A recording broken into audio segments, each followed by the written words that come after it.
For countless billions of wounded soldiers fighting in the endless wars of the Star Wars universe, Bacta was a get-out-of-death free pass.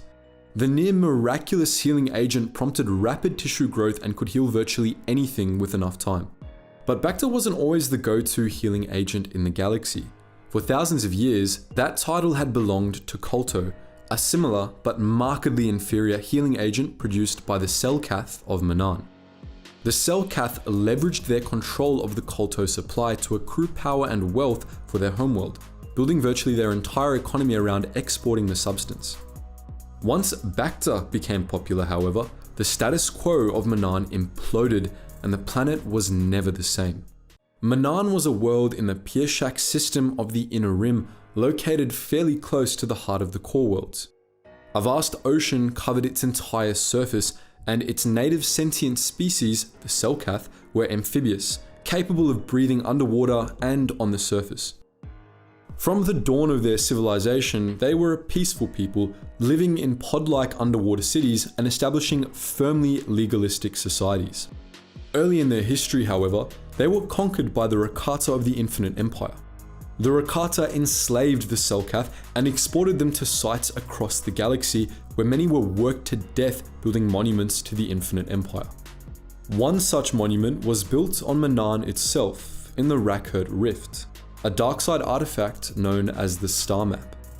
The Rakhurt Rift had unusual properties, possibly due to, or at least enhanced by, the Star Map, and the Selkath gave it great religious significance. The rift was home to a giant Phyrexian shark the Selkath called the Progenitor, a creature of legend that protected Manaan's greatest resource, a substance called kolto. This powerful healing juice bubbled up from the depths of the Rakhurt Rift, and after the Infinite Empire collapsed and the Rakata abandoned Manaan, the Selkath learned how to harvest, refine, and make use of the substance.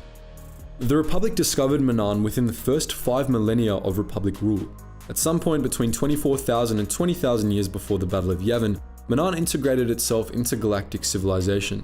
It built a settlement on the ocean surface, Ahto City, from which they exported kolto to the Republic and other civilizations.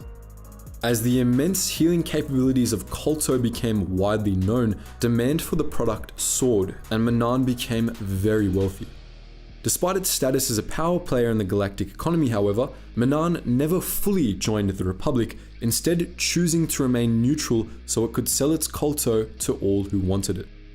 Even as it became one of the most important planets in the galaxy, Manaan remained a world of many secrets. The Selkath guarded their planet zealously, forbidding outsiders from visiting their true cities beneath the ocean's surface, or from leaving Ahto City, for that matter.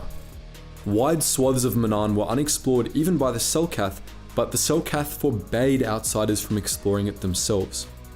The art of kolto harvesting and production was kept secret, and the Selkath forbade outsiders from even getting a glimpse of the production process.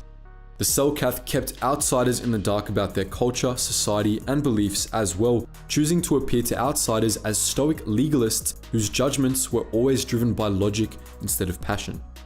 As you might have gathered from all of this, many Selkath were mildly xenophobic, seeing other species as inferior or at least illogical. Though Manaan was formally neutral, it was, for most of its history, a de facto part of the Galactic Republic. Most of the wars fought during the Republic's early years were either small-scale, in which the Selkath largely backed the Republic, or civil wars, in which the Selkath traded with all involved. But the old Sith Wars shook up the usual order.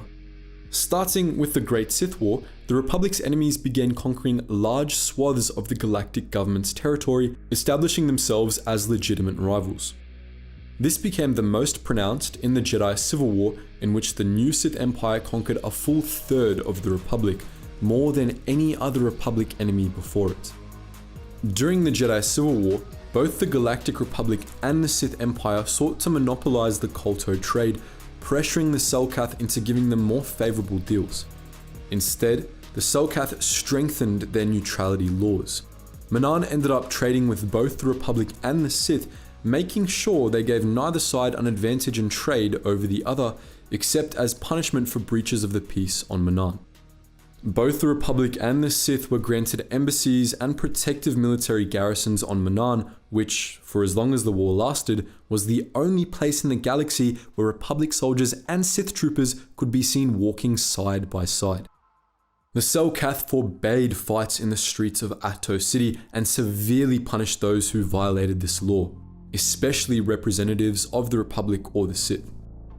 When fights broke out, as was inevitable in a city where there were simultaneously Republic soldiers, Sith soldiers, and a respectable number of bars, the Ahto High Court tended to respond with kolto sanctions against the government to whom the instigators belonged.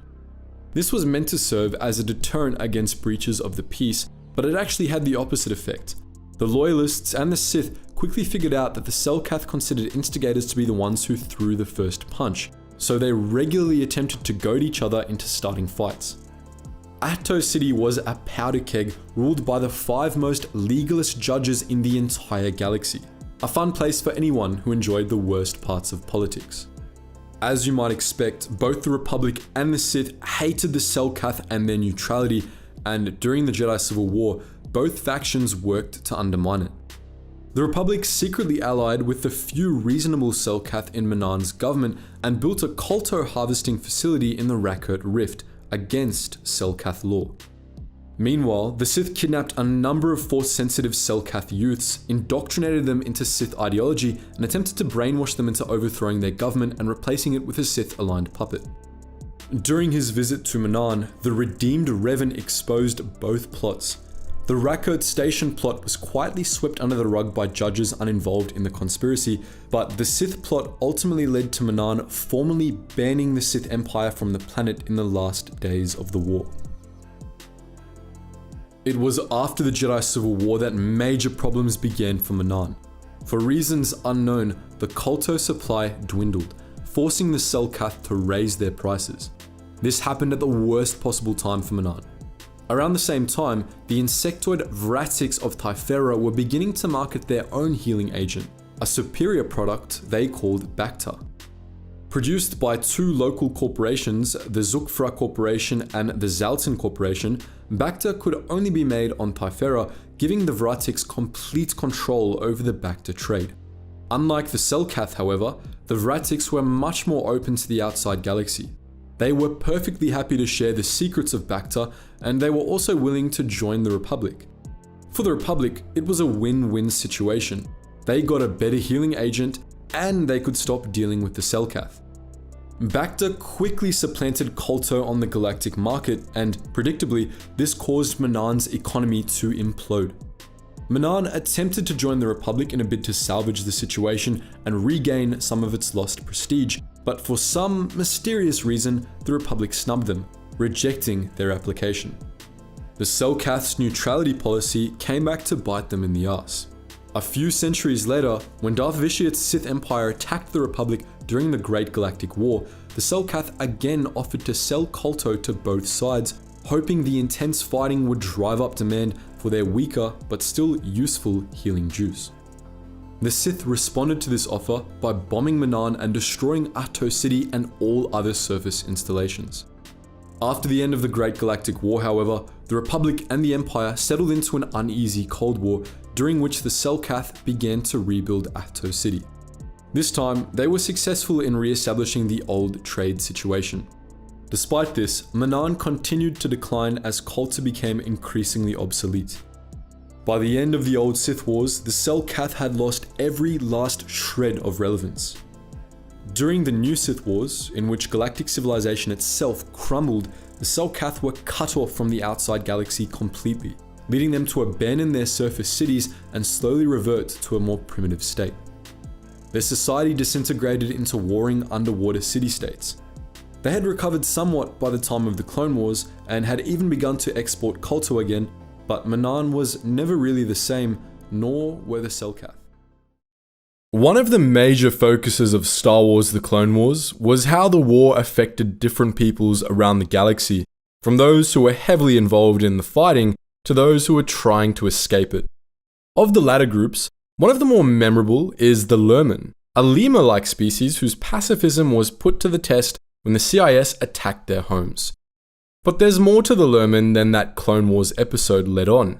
In fact, their original homeworld wasn't even Miraluka, the grasslands planet featured in said episode.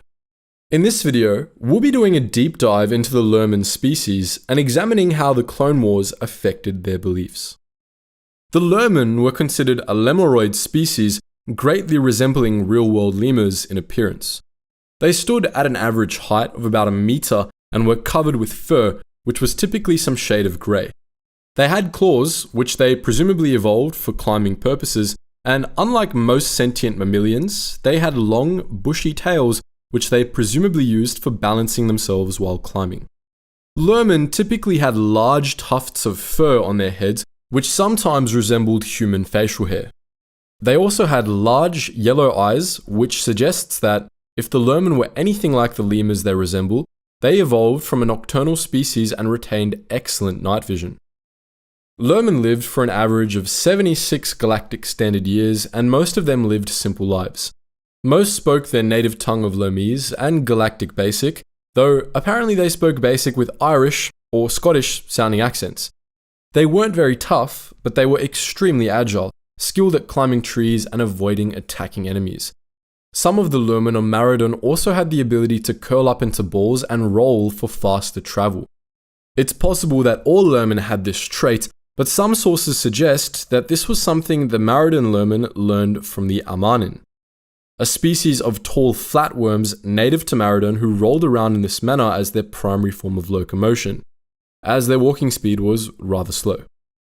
The Miraluka Lurmen lived in enormous seed pods that fell from the planet's giant trees, which they dragged into a clearing, carved into houses, and used as the foundation of their village. These Lurmen, despite having knowledge of high technology, chose to live low-tech, agrarian lives, relying on their seed pod homes for essential oils that they used in healing and peaceably living off the land. It's possible that the practices of the Miraluka Lurmen were influenced by the native Manaan, but it's unclear if that was actually the case. Either way, this low-tech lifestyle wasn't universal for the Lurmen, many of whom enjoyed the benefits of high society and lived more profit-driven lives. What united all Lurmen, however, seems to have been pacifism. As exemplified by the Lurmen of Miraluka, these people abhorred violence, and many of them refused to fight even in self-defense. The Lurmen's original homeworld was Megiddo, a frigid world of mountains and enormous crystals that we're sure you're all familiar with.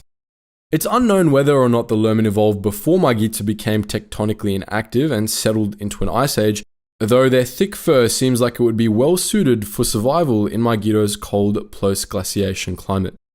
Regardless of whether or not they predated it, the Lurmen thrived during Megiddo's endless ice age, exploring the sheer mountains and crystal spires of the planet. During the time of the Infinite Empire, Megiddo was discovered and occupied by the Rakata, who enslaved the Lurmen and forced them to carve Megiddo's spires into gigantic crystalline monuments. The Rakata's time on Megiddo didn't last, however, as the Infinite Empire eventually collapsed and the Rakata were forced to flee back to their homeworld, leaving the Lurmen to their own devices. The Lurmen were then left on their own for nearly 20,000 years, during which they developed high technology but never left their homeworld. Contact with the greater galaxy resumed 6,740 years before the Battle of Yavin, when smugglers discovered Megiddo, and things went downhill for the Lurmen from there. After being introduced to galactic civilization, the Lurmen realized the crystals that covered their planet were incredibly valuable, and they attempted to make themselves rich by selling their planet's resources to outsiders. However, this only attracted the attention of the galaxy's undesirables, and Megiddo came under the control of a series of outsiders. First the Hutts, then the Neimoidians, and finally the Muns of the intergalactic banking clan. When the IGBC seized control of Megiddo, they all but enslaved the Lurmen, taking their wealth and natural resources for themselves and transforming the icy planet into a fortress world.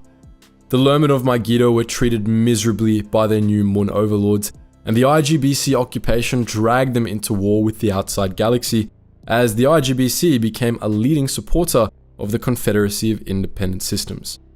The Mun regime made Megiddo a separate stronghold, and because of this, the planet was subjected to the longest battle of the Clone Wars, which laid waste to much of the planet. In the face of all this hardship, many Lurmen decided that a change of scenery was in order and left Megiddo entirely, settling on remote worlds far from galactic civilization, where they hoped they would be able to live in peace. One such group, led by Lurmen elder Tiwat Ka, settled on Maradon, an undeveloped grassland world far from the borders of both the Republic and the CIS. As we mentioned earlier, Maradon had its own indigenous species, the Amanin, a species of enormous flatworms who prided themselves on their abilities as hunters and warriors. When the Lurmen landed on Maradon, the Amanin attacked their starship, which the Lurmen abandoned without a fight. Deciding to let the Amanin keep their ship, the Lurmen travelled far from the settlements of the closest Amanin tribes and established their own village, which the Amanin seemed to have left alone after that initial encounter. There, the Lurmen were finally allowed to live in peace, at least for a while. In late 22 or early 21 BBY, the Clone Wars came to Maradon and the Lurmen were forced to make a hard call. First, 3 Jedi and a handful of clones made a crash landing on the planet after escaping a Republic defeat at Quell, but then came the droid army. Led by the Nemoidian general Lock Durd, a contingent of the CIS military set up a base on the planet for the purposes of testing the Defoliator, an experimental separatist tank designed to destroy organic life while leaving droids intact. After a series of preliminary tests, General Durd planned to deploy the Defoliator in a final test against the Lurmen village, which he believed would make an excellent target. The Jedi made the Lurmen aware of the danger, but they refused to do anything about it, with Tiwat Ka insisting they would rather die than fight. The Jedi and clones, unwilling to let the Lurmen die, ultimately defended the village themselves, erecting a barrier of seed pods around it and deploying stolen separatist shield generators at the center of the village. But the Jedi and their few remaining clones couldn't defeat General Durd's armies on their own, and some of the Lurmen ultimately decided to join the fight, using ropes and farming equipment to incapacitate the advancing battle droids. The Jedi won the battle and captured Lock Durd, leaving Maradon free of invaders, at least until the Empire came to strip mine the planet in 11 BBY. The Lurmen's appearance in Star Wars The Clone Wars follows a running theme in Star Wars of criticizing strict pacifism. The Lurmen are portrayed as perfectly reasonable in wanting to stay out of the Clone Wars, and at first, their refusal to kill is shown as admirable as well. But ultimately, what the Lurmen are trying to do is hide from the galaxy, and it doesn't work. The episode argues that this sort of strict pacifism, with no exceptions for self-defense, is suicide, and it also drives in the consequences of this pacifism. Tiwat Ka critiques the Jedi for their pacifism, claiming that they betray their commitment to peace by engaging in violence and even warfare. But the episode also makes clear that the opposite is actually true. Tiwat Ka is willing to let his people die for his pacifist views, and in doing so, he would have given Lock Durd proof that his defoliated tanks worked. The Separatists eventually began using the defoliators anyway, but if Tiwat Ka had gotten his way, they likely would have started with them sooner, and in that way, the Lurmen's staunch pacifism would have worsened the rising threat of war in the galaxy, whereas the approach of the Jedi set the defoliator project back at least a little bit. The story of the Lurmen, at least within Star Wars The Clone Wars, is a cautionary tale. Sometimes you do more harm to others through non-violence and inaction. Since Heir to the Empire catapulted Star Wars back into popular consciousness in 1991, the Chiss have been one of the most iconic symbols of the expanded universe. But both among fans and in universe, the Chiss were mostly known only for their species' most famous member, Grand Admiral Thrawn. The Chiss themselves are largely a mystery. Nonetheless, there's a fair bit of information about the Chiss in Legends if you know where to look, and in this video, we'll be giving you a rundown on them and their civilization, the Chiss Ascendancy. The Chiss were an interesting species, biologically speaking. They were classified as near humans, as they were very similar in most respects. But Chiss diverged from humanity in several ways.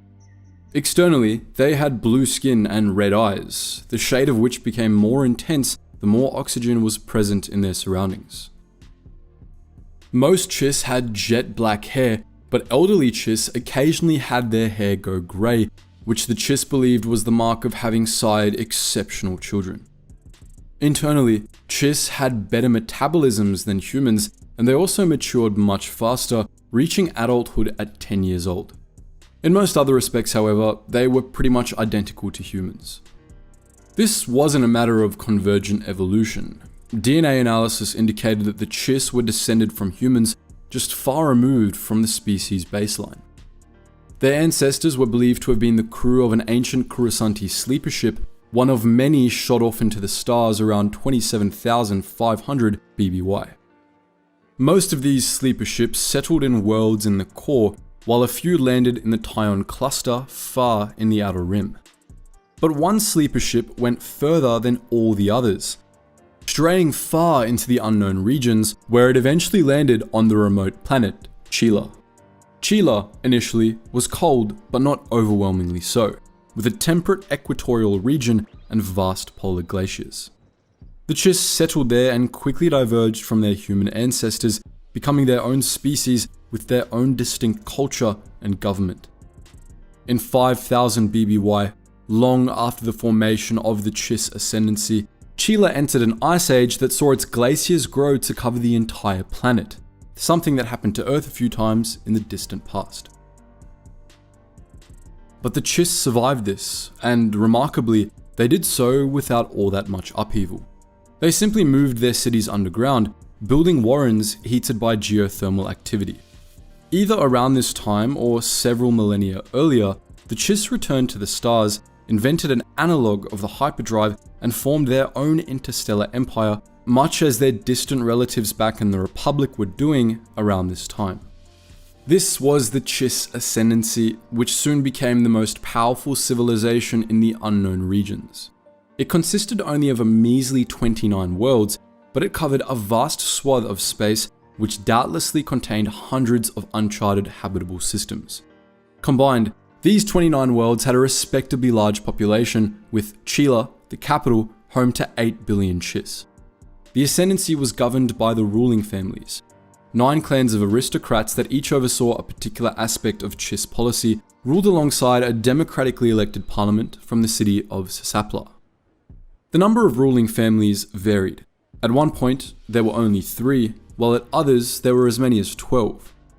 Of the 9 ruling families, 4 were the most prominent and controlled the government, while the other 5 jockeyed for lesser positions of power. Of the 4 leading families, House Sabosin managed social issues, House Nuruudo managed foreign affairs and warfare, House Inrokini oversaw science and industry, and House Sapla managed colonization efforts and the ascendancy's economy. In spite of its oligarchic structure and prominent aristocracy, the Chiss ascendancy had an almost socialistic command economy that prioritized equitable distribution of resources, and its culture had strong meritocratic principles. Chiss culture also emphasized military strength. They had a strong, advanced, and disciplined military that consisted of the colonial phalanxes, which were defensive fleets divided between different Chiss worlds, and the Chiss Expansionary Defense Force, which patrolled the borders of the ascendancy. The latter was always vigilant, as the Chiss were surrounded by enemies on all sides, threatened by the Vogari, the Siruk, the Kilix, and later scout ships of the Yuzan Vong. They believed the ascendancy was a bastion of civilization amidst the endless threats of the unknown regions, and their constant conflicts with their alien neighbors made the Chiss a bit xenophobic and strongly distrusting of outsiders. Thus, even when they had the means to make contact with the Galactic Republic, they didn't, choosing to stay out of the affairs of the greater galaxy. Chiss territory was based around Csilla, which sat at a junction of hyperspace routes at roughly the center of the Chiss ascendancy's core territory. Each of the ruling houses had their own throne world, each subordinate to Csilla. These were located along the path of the houses, a route that ran north to south across ascendancy territory, which Csilla was located at the middle of. 5 throne worlds were located south of Csilla. These were Cerean, the urbanized home of House Sapla, Savchi, home of House Chaff, and most of the few non-Chiss citizens of the Ascendancy, Koporo, a shipyard world home to House Myth, Kassos, home of House Inronkini, and a major scientific hub, and Rigam, located in the Rata Nebula, a snowy world home to the foremost Chiss military academy. the auxiliary throne world of House Naruto. Those north of Csilla were Sposia, home of many prominent academics, and House Sabosen, and Napara, the home of House Naruto and the Chiss Admiralty. North of Napara were a selection of Chiss throne worlds whose ruling families had been wiped out. Those on Ornfra, Shab, Norris, and Shesar were destroyed by civil war, while those on Katlia and Massos, which were east of the Ascendancy's core territory along the Phalanx route, were assimilated by the Killiks. The Chiss Ascendancy also included a number of less important colonies. Close to Csilla were Rentor and Jamiron, while east along the Vagari corridor was Kormit, a major military staging ground. The north and south borders of the Ascendancy, respectively, were guarded by colonial stations Kamko and Chaf on the Chasdemunus route. West of Csilla were a further half-dozen colonies, those being Avidich, Ul, Shihon, Oyokal, Theatera, and Kinos. Kinos guarded the Ascendancy's western border, while the others were all unique in minor ways. Our favourite is Shihon, the native species of which were all boneless. The Chiss also had a number of colony worlds outside their home territories. We already mentioned Katlia and Massos, the former homes of ill-fated ruling houses on the Phalanx Run, near which were the border colonies Tenupe and Krustai. Closer to the core territories was Kelwis, a border world on the Vagari corridor. A remote military installation on the way of Chesa, which led from Chiss space to the Redoubt, a star cluster on the very fringe of Republic space. Pesfavari was built up as a precaution against Republic colonists heading too deep into the unknown regions. Most of the history of the Chiss Ascendancy is unknown. Like the Galactic Republic, the Ascendancy was ancient, with a history stretching back many thousands of years. Much of this time was spent battling aggressive neighbours and exploring the unknown regions. The Chiss actually mapped a big chunk of the unknown regions, even though they only inhabited a small corner of it, and established hyperspace routes led out from the Ascendancy's core territory in all directions, to places no citizen of the Republic had ever heard of. Most of what we know of the Ascendancy's history comes from their scattered interactions with the greater galaxy. As far back as the old Sith Wars, there were hyperspace routes connecting Chiss space with the Republic, and while these were extraordinarily obscure, they allowed a section of Chiss goods, such as the Charuk rifles, to find their way into Republic space. The Chiss Ascendancy's first known involvement in galactic affairs came in 3681 BBY, when the Chiss allied with the Sith Empire against the Republic in the Great Galactic War. The Chiss only had a tenuous involvement in the Galactic Wars. They didn't do any fighting, and their alliance with the Sith Empire was mostly just a glorified trade agreement. But it was substantial enough that some Chiss Force sensitives were recruited by the Sith during this period. The Sith Empire lost the Galactic Wars in the end, however, and after its collapse, the Chiss again removed themselves from galactic affairs, and the Republic and the Ascendancy went back to ignoring each other. Their next contact with the outside galaxy was a few years before 1000 BBY, during the last stages of the new Sith Wars, when agents of the Brotherhood of Darkness, remembering the Sith Empire's old alliance with the Sith, recruited a regiment of Chiss to join them. These Chiss relocated to Thule, where they joined a secret legion of Sith-aligned elite soldiers that had lived on the planet for millennia. They merged with the Thulian population and stuck around for centuries, covertly serving the Sith during the period of the Rule of Two. Just prior to the Clone Wars, Count Dooku also recruited a pair of Chiss agents, the Dark Acolyte Severance Ten and her lover Vandalore, both of whom died a few months into the war. The Jedi Order also had a Chiss recruit around this time, Kung Uama Nururo, a Padawan who served as a Jedi commander during the Clone Wars. But the most well-known Chiss agent to participate in the affairs of the greater galaxy was recruited 5 years before the start of the wars. Commander Mithril Nururo of the CEDF, better known as Thrawn, was recruited by Darth Sidious to shoot down the Jedi exploratory ship Outbound Flight in 27 BBY, following which the two men established a partnership. This and other aggressive actions of Thrawn's led him to being exiled from the Chiss Ascendancy around 20 BBY, a few years after which he joined the Galactic Empire, eventually rising to the rank of Grand Admiral. On Sidious's behest, Thrawn spent the reign of the Empire on campaign in the unknown regions, exploring and forming alliances with the species he discovered there. In the northern quadrant of the unknown regions, between the Chiss Ascendancy and the Empire, Thrawn established the Empire of the Hand, meant as a bulwark against the coming Yuuzhan Vong invasion and a last redoubt of Imperial power. Said Yuzhanvong invasion ultimately brought the Chiss ascendancy into more extensive contact with the greater galaxy, but that, we think, is a story for another time. On this channel, we've covered many horny species, both figuratively and literally. Unfortunately for some of our loyal fans, the species we'll be talking about today fits the second category. Introducing the Iktotchi, a species we're sure most fans would recognize on sight, even if they couldn't put a name to them. In today's video, we'll talk about their biology, their history, and most important of all, how they made the most base decisions during and after the Clone Wars. Much like most of the other near-human species, Iktotchi were humanoids with some very interesting adaptations to suit their environments. Standing at around 1.5 meters and weighing in at 80 kilos on average, Iktotchi were roughly as tall as a human teen and as heavy as a full-grown adult. The species' most distinguishing feature were their large horns and their bulbous foreheads that were covered in dense, rough skin that could and would be used as a battering ram. On the other side of their head, long, thick tusks or horns curved downwards toward their chins. In males, they tended to be longer than in females, and that, combined with the male's higher tendency toward aggression, led xenobiologists to believe that, once in their distant evolutionary past, these horns were likely upturned and used for combat, much like bulls have today. Their other most prominent feature was their hands, which were 1.5 times the size of a human's. Their fingers were like fleshy sausages, which greatly limited their dexterity. Despite this limitation, Iktotchi could still wield lightsabers, as proven by Jedi Master and Council member Saesee Tiin during the Clone Wars. As for their skin, unlike other near-human species, like the Twi'leks who boasted a veritable rainbow of colors, the Iktotchi were mainly pinkish, with hues of peach, pink, apricot, and so on. Much like the skin on their foreheads, an Iktotchi's epidermis was very tough. Their homeworld, Iktotch, was a rocky planet with powerful cross winds that kicked up sand and gravel at high velocity. So this thick skin was an evolutionary adaptation to prevent the winds from flaying them alive.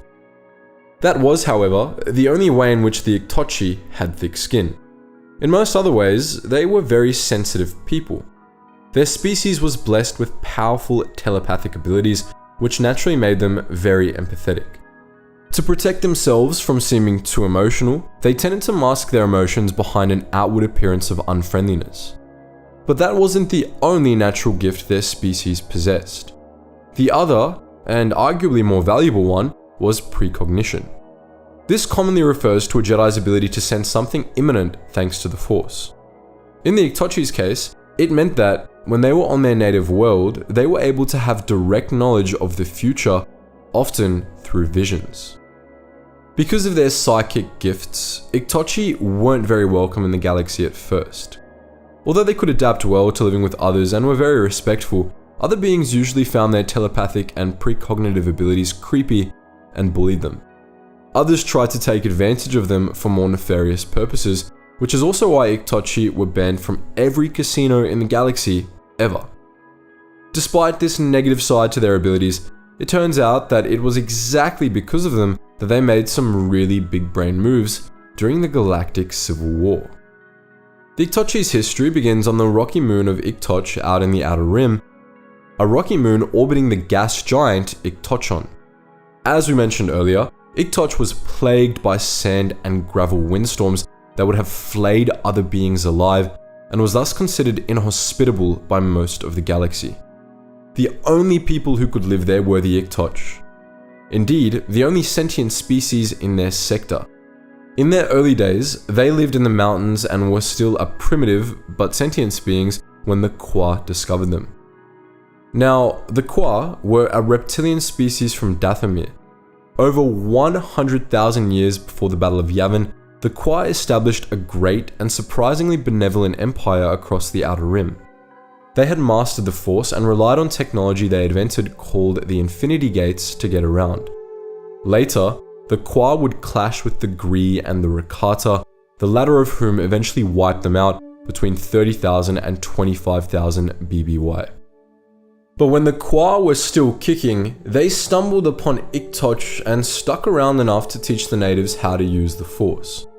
After the Qua civilization collapsed, the Iktotchi went back to doing their thing, alone in their star system until some Republic explorers discovered them around 3500 BBY. To the explorers' surprise, however, the Iktotchi had been ready for them, and by ready, we mean ready for years in advance. Like, carved the emblem of the Republic into their planet's surface and prepared a huge party at the Scouts' predicted landing site, levels of ready. The Republic xenobiologists landed on the high plateau they'd carved the symbol into, expecting to find a forgotten colony. Instead, they found an unknown sentient species with what was clearly the gift of precognition. Naturally, the Republic was interested. The Jedi in particular studied their precognitive abilities, concluding that it wasn't a Force power, but could be enhanced with the Force. They also proved to be excellent pilots, mechanics, and engineers. After this primary contact, the Iktotchi were no longer isolated. Force-sensitive Iktotchi became Jedi, and others traveled across the galaxy. For some time, it was difficult for them to integrate with other species, as they were widely known for their creepy gifts, and even creepier first contact. But with time, they became just another Joe on the streets of any Republic world.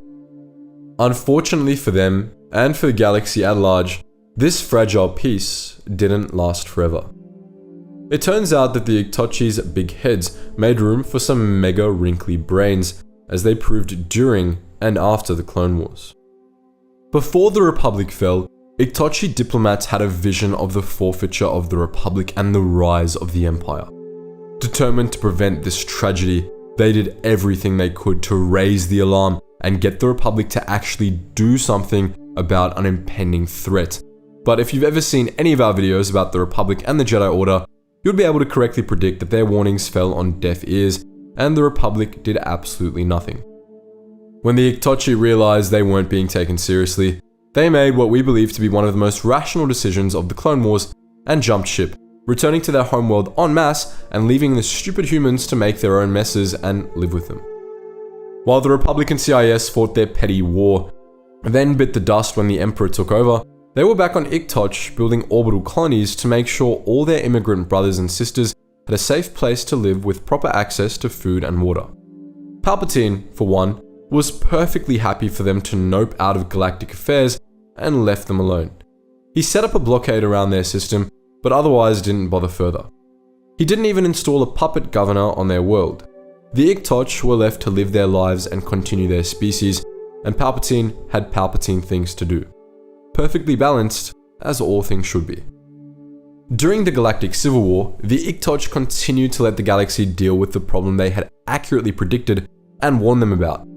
However, once the Empire fell, they were actually among the first to come forward and become a founding member of the New Republic. We do know, however, that they completely failed to predict the Yuuzhan Vong invasion and were caught as off guard as the rest of the galaxy. Overall, the Iktotchi were an interesting species that failed to get the proper recognition they deserved. The same can be said for dozens of other species in Star Wars. With a franchise as big as this one, you can't turn over an asteroid without finding another weirdly delightful and delightfully weird species. Most people can barely even imagine what it would be like to live life without the gift of sight. It is, for most of us, the main lens through which we perceive and navigate the world. But sight isn't a gift that everyone has, and those who are born or become blind find other ways to navigate the world. The same is true for the species we'll be talking about today, the Miraluka. These near-humans were not only born blind, but born without eyes altogether, because they didn't need them. That's because the Miraluka had a unique sense that rendered conventional sight obsolete. They could see through the Force. In this video, we'll be taking a close look at this species and some of its more notable members. The original homeworld of the Miraluka is unknown, but it was rendered uninhabitable due to geochemical instability that caused its atmosphere to disperse, forcing them to relocate to a new homeworld in around 7000 BBY.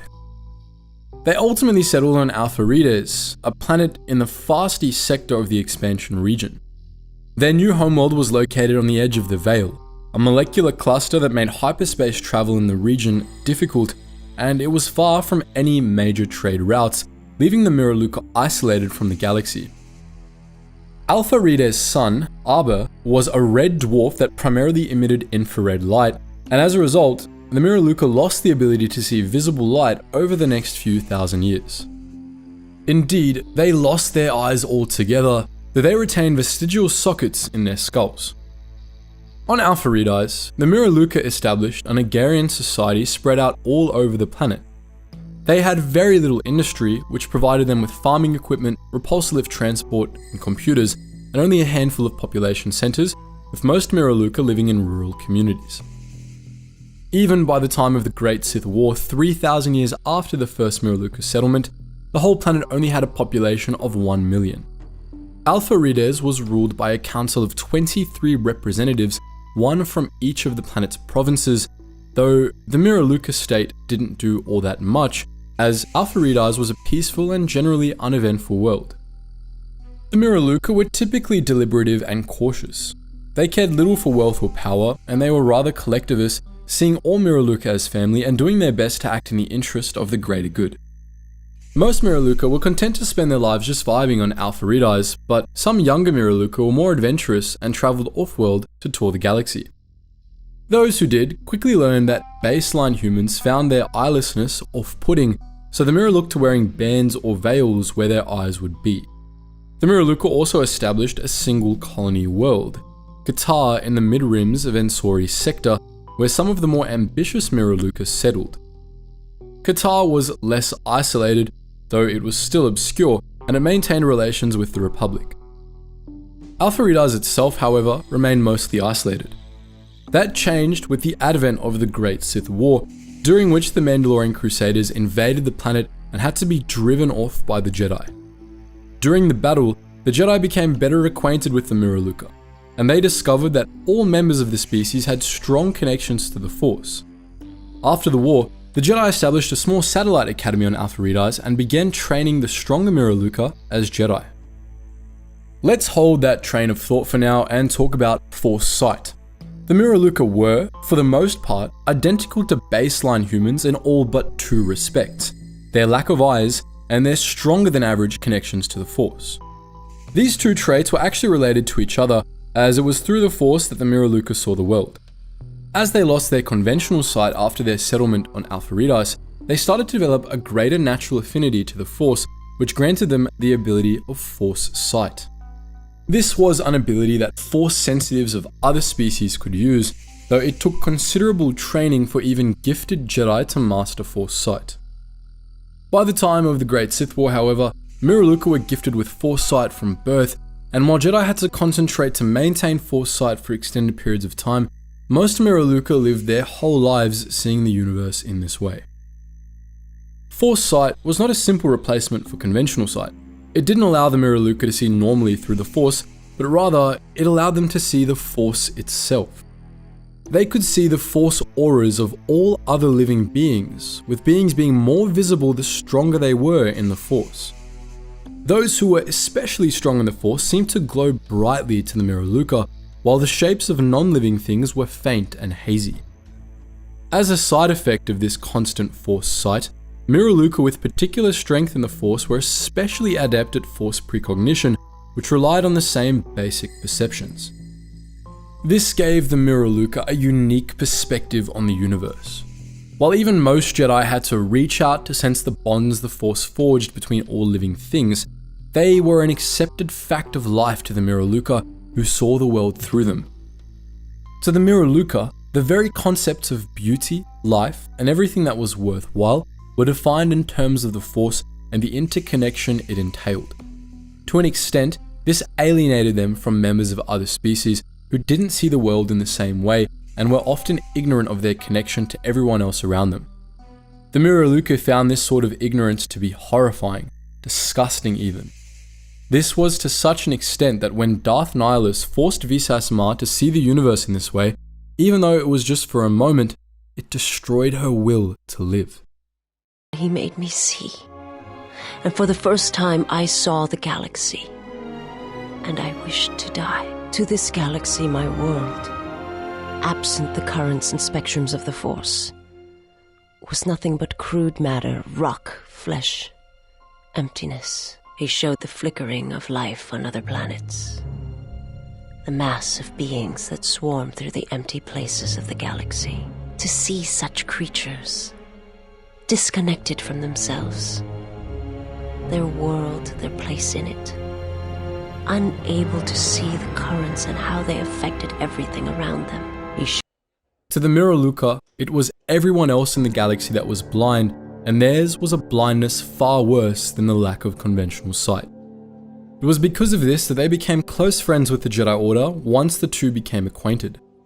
Despite having conventional sight, the Jedi saw the universe in the same way as the Miraluka, and it was a breath of fresh air to those horrified by the ignorance of other sentient beings. Many Miraluka joined the Jedi Order over the years, and many of them became powerful seers gifted with precognition and prophecy.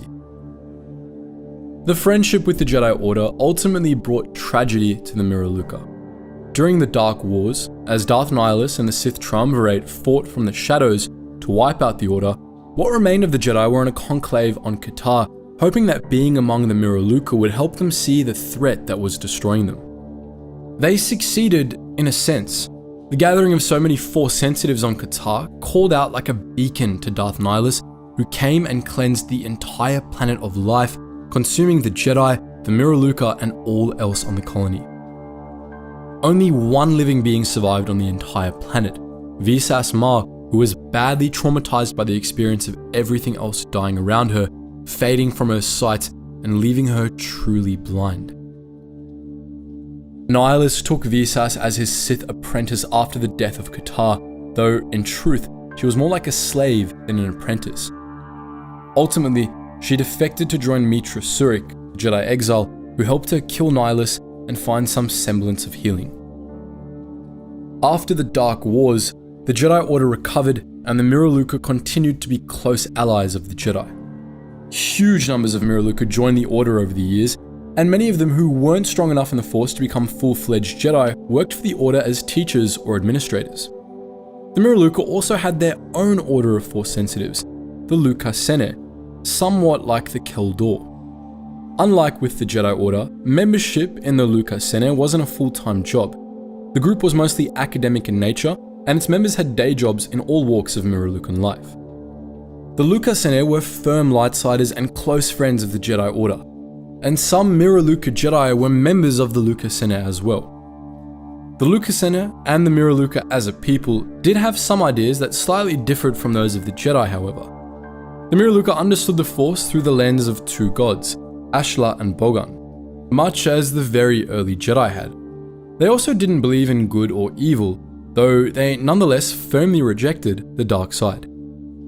As you might expect, the Miraluka fared poorly during the rise of the Empire and Great Jedi Purge. Thousands of Miraluka, both Jedi and non-Jedi, were killed in the Purge, and the Empire persecuted the Miraluka for their people's friendship with the Jedi. A few Miraluka were pressured into joining the Empire as spies, and one notable Miraluka Jedi, the former Jedi archivist Jarek, became a High Inquisitor of the Empire. For the most part, however, the Miraluka refused to serve the Empire, and many joined the Alliance to restore the Republic. Long-time fans of our channel know we have some very particular feelings toward Jedi Master Ki-Adi-Mundi. Namely, we think he was a sociopath who didn't understand or care about other people in the slightest. In some ways, however, Mundi wasn't just born like this. His emotionlessness was a byproduct of his Jedi upbringing and his heritage. You see, Mundi was a Cerean, a sentient species native to the planet Cerea in the Mid-Rim, and they were oddballs at best, authoritarians at worst. The Cereans and their civilization were a great example of things looking darker the deeper you look, and so, in today's video, we'll be taking a dive into their culture, history, and the terrible ways they kept it all up. Straight up, the Cereans were easily distinguished by their massive cone-shaped heads. Their skulls easily reached 20 centimeters past their foreheads, which gave them just enough free real estate to fit their big, wrinkly brains, which were sort of the Cereans' thing. Their massive noggins were binary, which meant that they could do two complex things at once. For example, a human can focus on solving just one puzzle with our inferior singular brain, but a Cerean could set each half of their brain to think about a different puzzle, solving two at once. That said, both parts could be set on the same problem, which made them capable of solving issues and processing information incredibly quickly. They also had an incredible capacity for meditation and focus. Aside from their big heads, the only other major biological difference they had to humans was their second heart, which helped pump enough blood to supply their superior brains. Cereans could even grow hair like humans did, unlike other near-human species like the Twi'leks. That said, the Cereans' brains did hold them back somewhat. The rest of their physical structure hadn't evolved to cope with such a heavy load on top of their spine, resulting in frequent back pain. It also impeded their reflex a little. Even though Cereans trained frequently and martial arts was a big part of their culture, they simply lacked the physical ability to be as agile as humans due to their disproportionate anatomy. But this brainy alien species was most known for one other thing, and it wasn't good. In general, if a country wants to have a healthy population growth, they want to aim for a birth rate ratio of males to females that's roughly equal. The closer these numbers are, the more chances for the population to grow without inbreeding. Cerea apparently didn't get this memo because their male to female birth ratio was abysmal. For every male born on Cerea, there were 20 females. And if that wasn't enough, Cereans were a sexually dimorphic species, which means there were major biological differences between males and females. In the Cereans' case, that meant males aged much faster than females. So not only were there not enough males to go around, but they also died much sooner. This was, of course, pretty terrible for any civilization that doesn't want to go extinct. Cereans addressed this issue with polygamy. The few males they had were expected to take multiple wives and have as many children as they could. This even included Jedi, which was a unique exception made to that pesky no attachments rule. Male Cerean Jedi were allowed to have wives back on their homeworld and reproduce, as it was crucial to their species continuing to survive. Despite their superior cognitive abilities, Cereans weren't more force-sensitive than the average human. Cereans became both Jedi and Sith depending on circumstance, but their species skewed mostly toward the light side. There's sources to suggest that Cereans could use each half of their binary brains to simultaneously use both the light and the dark side, but if you've been around long enough, you know what we think about this kind of grey approach to the Force. So far, you're probably thinking that they sound wonderful. High cognition probably resulted in a wonderful sort of people, right? Well, you're not wrong, but you're also not totally right. Because remember, Mundi got it from somewhere, and it wasn't just the Jedi. As one might expect, a society of people who emphasized problem solving, higher thinking, and meditation were generally pretty peaceful. For the most part, this was true of the Cereans. They were generally very calm people who cared about being rational and analytical about problems that occurred. They also emphasized philosophy, peace, and creating a society that could exist in harmony with nature. To better protect their beautiful homeworld of Cerea, the Cereans drastically limited the use of technology on their planet. While off-world technology wasn't outright banned, it was confined to outsider citadels. These were gigantic city structures built by off-world immigrants who had moved to Cerea. Although the Cereans weren't fond of them, part of their agreement with the Galactic Republic was that off-worlders were allowed on their world, and this was the compromise they made. Foreigners and their technology were restricted to these city structures, but outside them, Cereans lived in a very low-tech society. Technology was banned, especially the kind that could pollute the environment, like speeders. Cerean society overall was incredibly traditionalist. Not only did they reject progress and technology, but they emphasized traditional daily rituals that maintained a common spirit and promoted their values. Meditation was an incredibly important part of these daily rituals. Kasha crystals, a specialized focusing tool, were used as meditation aids to help Cereans reach the deepest form of meditation they could, devoid of all distractions. These crystals were so helpful, Cerean Jedi often included them in their lightsabers to help them focus during combat. Martial arts was another means for the Cereans to embrace and live through their culture. While they did learn how to fight, a huge emphasis was placed on ceremonial kata, stylized fighting dances that followed a rigid structure. They also incorporated the Shian, a traditional curved sword, as part of these kata. In a way, this resembles Wushu Kung Fu's modern ceremonial application rather than actual combat preparation. Their traditionist values also carried over to their naming traditions. Just like Master Mundi, all Cereans' names were made up of 3 parts. These came from their parents' and grandparents' names and were a way of continuing a family tradition. When it came to grandparents, since male Cereans essentially had a harem of wives, they considered the male and his bond wife, or his primary wife. She was the actual woman of the household, while other women were considered honor wives. Due to the overprevalence of women, Cerean society was matriarchal. They were governed by a council of elders led by a president who made decisions based on the advice of the remaining council members. This system, however, and Cerean society in general, had a major flaw. In the end, our criticism of Cerean society mirrors our criticism of Mundi himself. In the past, we tore him down because he was a haughty, arrogant, and judgmental person who believed he was better, smarter, and wiser than everyone around him. Mundi embodied everything wrong with the Jedi Council because he thought he was right and never allowed any room for doubt. This was essentially Cerean society in a nutshell. Cereans, especially the older ones, were so attached to their values and ideals that they didn't allow any room for growth or change. This was an even bigger problem because it was the elders who called the shots, and the young had no way of making changes in their communities. Before the invasion of Naboo, this tension actually led to a generational dispute on Cerea between the elders and the younger Cereans. The younger generation had finally rebelled and was demanding access to everyday technology the rest of the galaxy took for granted, while the elders were refusing to even entertain the thought.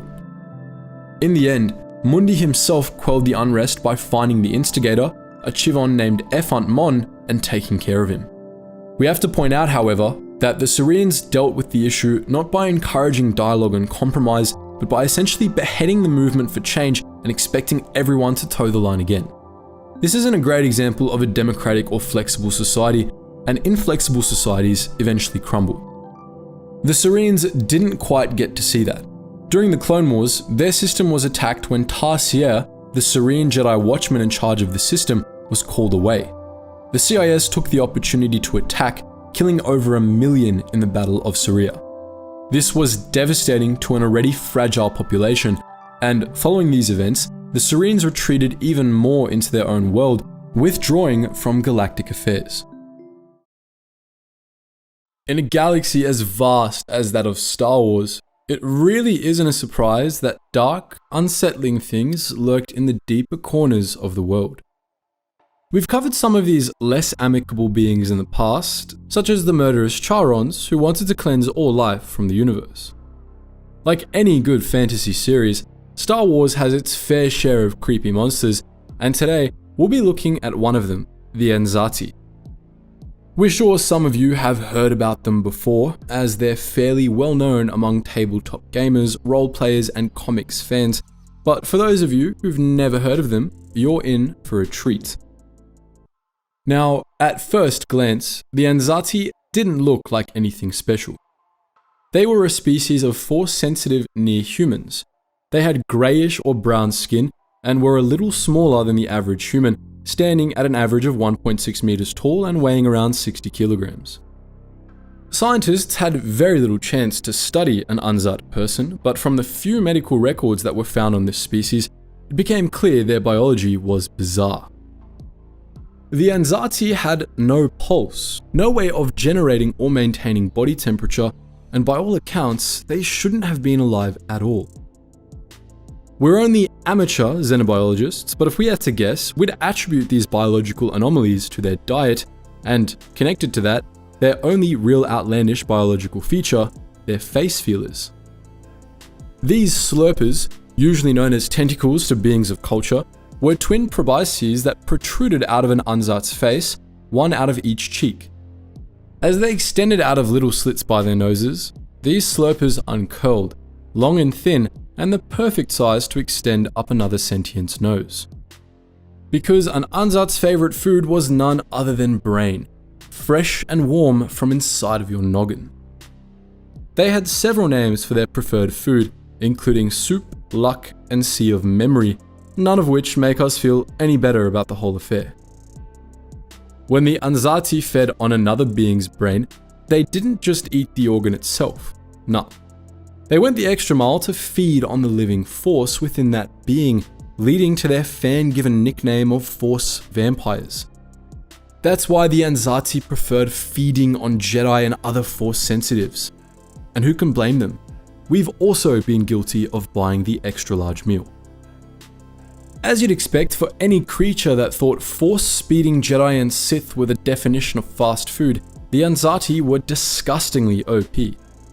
On a physical level, they were blessed with super speed, super strength, super agility, super reflexes, super healing, you name it. They were simply beyond human, which made hunting humans easier. But their physical strengths were just the tip of the iceberg. The Anzati had a lot more gifts to make hunting top-tier prey easier. They were born with powerful telepathic abilities that would only grow stronger the more they aged, and to an Anzat, that was basically an infinite power glitch. Since they hunted Force sensitives, they had sensory organs unique to their species that allowed them to sense others' presence in the Force. Force sensitives like Jedi did so using their connection to the Force, but the Anzati had a built-in organ for it. Their nose-probing, brain-draining tentacles were connected to this same organ. The way they hunted has been described as grotesque, and we're not sure if we're creeped out, fascinated, or both. Once an Anzat had tracked down a meal, they would use their telepathic abilities to hypnotize their victim. Jedi who endured this compared their hypnosis to a sort of mind trick. Once enchanted, the Anzat would lure their victim closer. The closer their victim got, the stronger their telepathic control over them. And once they were cradled in the Anzat's loving embrace, those thin tentacles would gracefully uncurl out of their cheek pouches, twitching in the air as they reached for the victim's face. They caressed their cheeks until they found their way to the nostrils, which they crawled up, pushing through to the brain cavity, where they would slurp their prize up like a Capri Sun from hell. While they slurped up the brain, they also sucked up their victim's soup, which was often in the same cavity, but sometimes not, depending on their victim's species. This feeding method led to the in-universe nickname of snot vampires, which is a very amusing way to describe something truly abominable. In theory, a person could fight against this attack, but usually, by the time they got to the brain-sucking stage, it was too late. Much like the vampires Anne Rice imagined, which we can't help but feel were influences for the Anzati, their attacks were almost always perfectly executed to sap the victim's will to fight away. To add to the creepy factor, the Anzat would sometimes hold their victims' heads, which could look like a tender moment if viewed from afar. There are also rumors that some Anzati kept their victims alive and fed off them multiple times, savoring their meals before the end. An interesting debate arises when considering what the Anzati really fed on. They called it soup or luck, but in truth, there's no real consensus as to what they were eating. One interpretation was the gel-like mucus substance that sustained life or luck. Life essence and luck, or fate, were directly linked to the Force, but what the Anzati ate were only vaguely related. The interpretation found in the Anzati's legends was that soup was the essence of a person, a substance that encapsulated their presence and being. The more presence the victim had, the bigger meal it would be. It seems that what the Anzati fed off was what we consider the abstract concept of self. It wasn't just life force, but what made someone them, their core. That's why, although they loved eating victims strong in the Force, it wasn't their powerful connection that they fed off.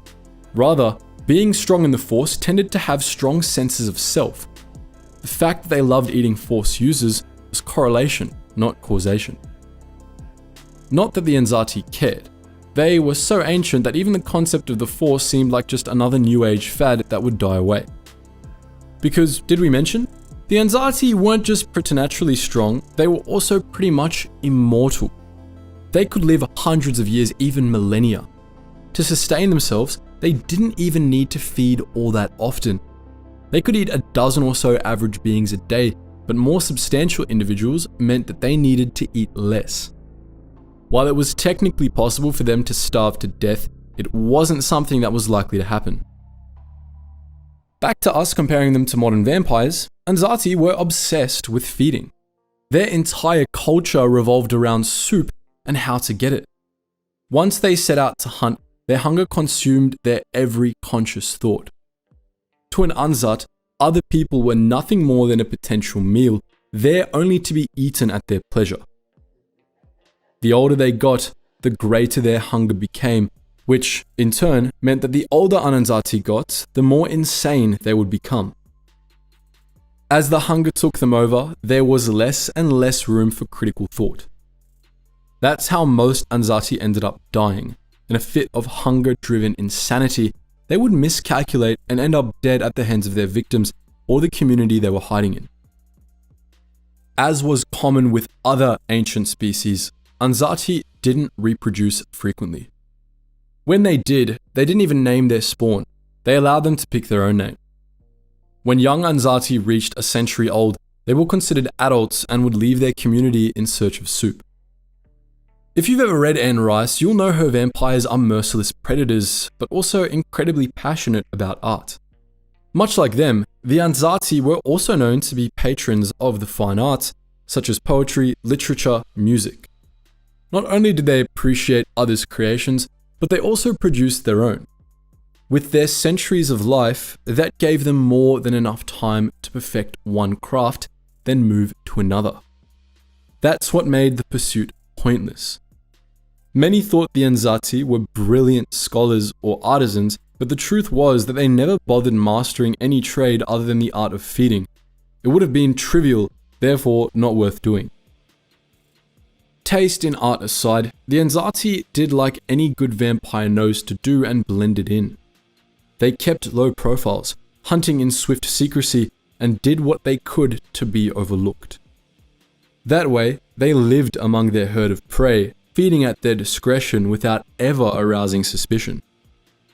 These skills are what made them excellent assassins, but at the same time it's also what kept them as vague legends and stories in most civilizations' memories, nothing more than the boogeyman you tell your child about before they go to sleep. For a long time, no one knew where their homeworld was, and the galaxy was a happier place for it. Some stories put it in the mid-rim around the Plemian trade routes, but there was no proof for the simple reason that anyone who went to where the planet was suspected to be vanished without a trace. Some lucky folk lived to tell the tales of creepy predators that almost sucked their souls dry, and that's where most stories of the Anzati came from. According to these folk tales, the Anzati roamed the galaxy, feeding on people and returning to their homeworld to mate and train. They were allegedly some of the first people to venture into space, and they made early contact with the ancient Sith. According to these stories, that's where Korriban blood soup comes from. As a whole, they did their best to remain unseen, but over the millennia of galactic history, there were some notable exceptions. The first was Jedi Knight Volfi Karko. We don't think we need to tell you why the idea of an Anzat Jedi is beyond wild, but Karko did it. Raised in the temple from infancy, he did a good job, which surprised everyone involved. Anzati were considered too violent to uphold the tenets of the Jedi. In the end, Karko proved them right in a twisted way. Ever since he was young, he was trained with extreme discipline in mind to control his urges. For a long time, he did well. So well, in fact, that he grew arrogant, believing himself above his entire species' natural urges. Arrogance led to failure, and Karko gave in to his hunger, feeding on soup for the very first time. Succumbing to his hunger pushed him to fall to the dark side. The Jedi chose to imprison him in a stasis field on the prison world of Kifex for 1,000 years. However, instead of contemplating the error of his ways, Karko used this time to amass followers among other Anzati on the planet before eventually being killed by Quinlan Vos. But Karko wasn't the only fallen Anzat Jedi. Nikos Tyrus was another. He trained as one of Count Dooku's dark acolytes. The most famous Anzati, however, were assassins or bounty hunters. Sage, Tasha, Ruth Kelko, and Akusai were 3 assassins active during the Clone Wars on Seleucami. Around 0 BBY, Danik Jericho, a bounty hunter, was known as the Eater of Luck. No matter the age or occupation, the Anzati were bad news for anyone who knew them. But that raises the question, is it better to know a predator is out there and that you can do nothing to stop them, or better to live in ignorance and hope they never cross your path? If you've been around for a while, you'll know we like our aliens here at Geetsly's. The best thing about having a galaxy-spanning fandom is the opportunity to run into the weird and wacky parts of xenobiology with a healthy dose of fantasy.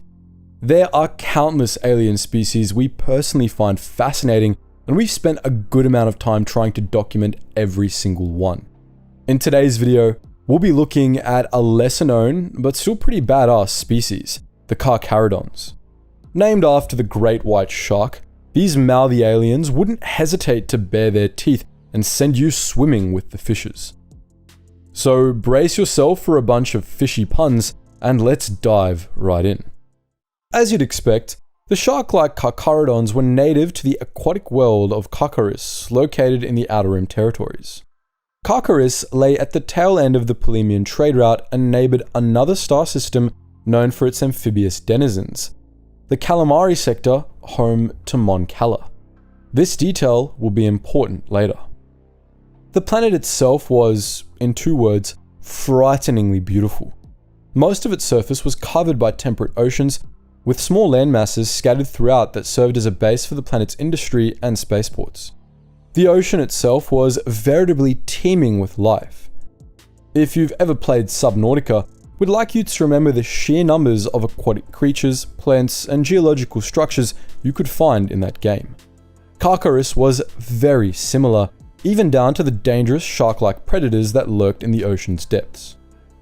Enter the Karkarodons, an amphibious race of shark people that made their home deep in the oceans. They were tall and slim, with shark-like heads featuring a pointed nose and gills. Although they could breathe on land, unlike most sharks we're personally aware of, they preferred to remain underwater, constructing sprawling, decentralized cities built in the meeting places of tectonic plates. As you'd expect, the Karkarodons were best known for being fast swimmers and vicious predators. They had webbed hands and feet to help them propel through the water, and rows of serrated teeth ready to tear their prey apart. Which, by the way, was their preferred way of unaliving their food. When swimming, they crossed their legs behind them, putting their webbed feet together in a way that mimicked a real shark's vertical tail fin. They also shared many common traits with their real-life counterparts. To start with, the reason they chose to build their cities in the deep areas around the tectonic plates was because that's where there were strong undercurrents. If you know anything about sharks, you'd know they don't actually breathe like most other fish do. Most fish suck water in through their gills and absorb the oxygen dissolved into the water. Sharks, however, don't suck the water in. They rely on swimming through water to guide the water in. That's why, when they sleep, they position themselves in a current so there's always water moving into their gills. It makes sense then that the Karks liked living in places that made breathing easier. Their next common trait was their ability to sustain ridiculous amounts of damage and still keep going. This ranged from the cool to the absurd. Like real sharks, the Karks could regrow any teeth they lost, and this makes sense. When you spend your days swimming around, grabbing onto your prey with your mouth and ripping it apart, you're bound to run into some dental problems, and we're not sure they had insurance down there. Regrowing teeth was necessary to their survival. On the other end of the spectrum, they could take some serious punishment. Riff Tamsin, whom we'll talk more about later, took 2 blaster shots straight to the chest and didn't even flinch. If you've ever seen a great white shark with scars all over, you'd not be too surprised. Unlike most real-world sharks, however, the Karkarodons had industry. Karkaris was most well known for 2 exports, weapons and cybernetics. It turns out the natives were fairly good at bioengineering, and they'd managed to set up a good system. The underwater volcanic vents provided geothermal energy that they gathered in specialized plants, then used to fuel their industry. Factories were built on the land masses above sea level, mainly due to the pollution they caused. The reefs and environment around these factories were severely damaged by the pollutants, and so the Karkarodons had chosen to house their industry as far away from their home as possible. Out of sight, out of mind, as any staunch capitalist would say. One of the most famous Karkarodian inventions was the semi-organic war machine known as the Hydroid Medusa. These were massive jellyfish modified heavily with cybernetics. This included armor, electrified tendrils, and built-in power plants. They were 22.3 meters in length, or about the length of 2 telephone poles stacked on top of each other. But they were still jellyfish. Their yellowish-brown underside and tentacles still functioned as nature intended, just better armored and armed. They were practically invulnerable to blaster and lightsaber attacks, though Gungan energy grenades, known as boomers, were sometimes able to land some damage. That small vulnerability aside, they were terrifying to face in the ocean and a testament to the Karkarodons' ingenuity. Politically, the Karkarodons were as friendly as you'd expect a weapons dealer to be. This, of course, led to some interesting developments during the Clone Wars. In the beginning, Karkaros was part of the Galactic Republic. However, when the Clone Wars broke out, the Karkarodons swapped sides and allied with the Confederacy of Independent Systems. There's no evidence to suggest that the Karkarodons had political beef with the Republic on an ideological level, but there are several factors that might have contributed to this decision. On a basic level, they weren't the most peace-loving, gentle beings, so being constantly held back by the Republic's general disdain for wars they didn't start might have had them frothing at the bit. Far more likely, however, the main factor for their secession was financial gain. As we mentioned earlier, Karkaros' main export was weaponry. Many worlds that seceded during the Clone Wars did so in order to escape the Republic's regulations. The CIS gave the Karkarodons an excellent market for their technology, and especially their aquatic weapons. In a previous video, we talked about the CIS aquadroids. The Karkarodons' specialized equipment was better. In 21 BBY, the Karkarodon commander Riff Tamsin led the Confederacy's invasion of Mon Cala in what came to be known as the Battle of Mon Cala. Fans of the Clone Wars will remember these episodes well. The Separatist force, armed with aquadroids led by Tamsin, invaded the Loyalist world and occupied it. The Mon Cala prince, Lee Char, was overthrown and slated for execution, while Tamsin declared himself the ruler of Mon Cala.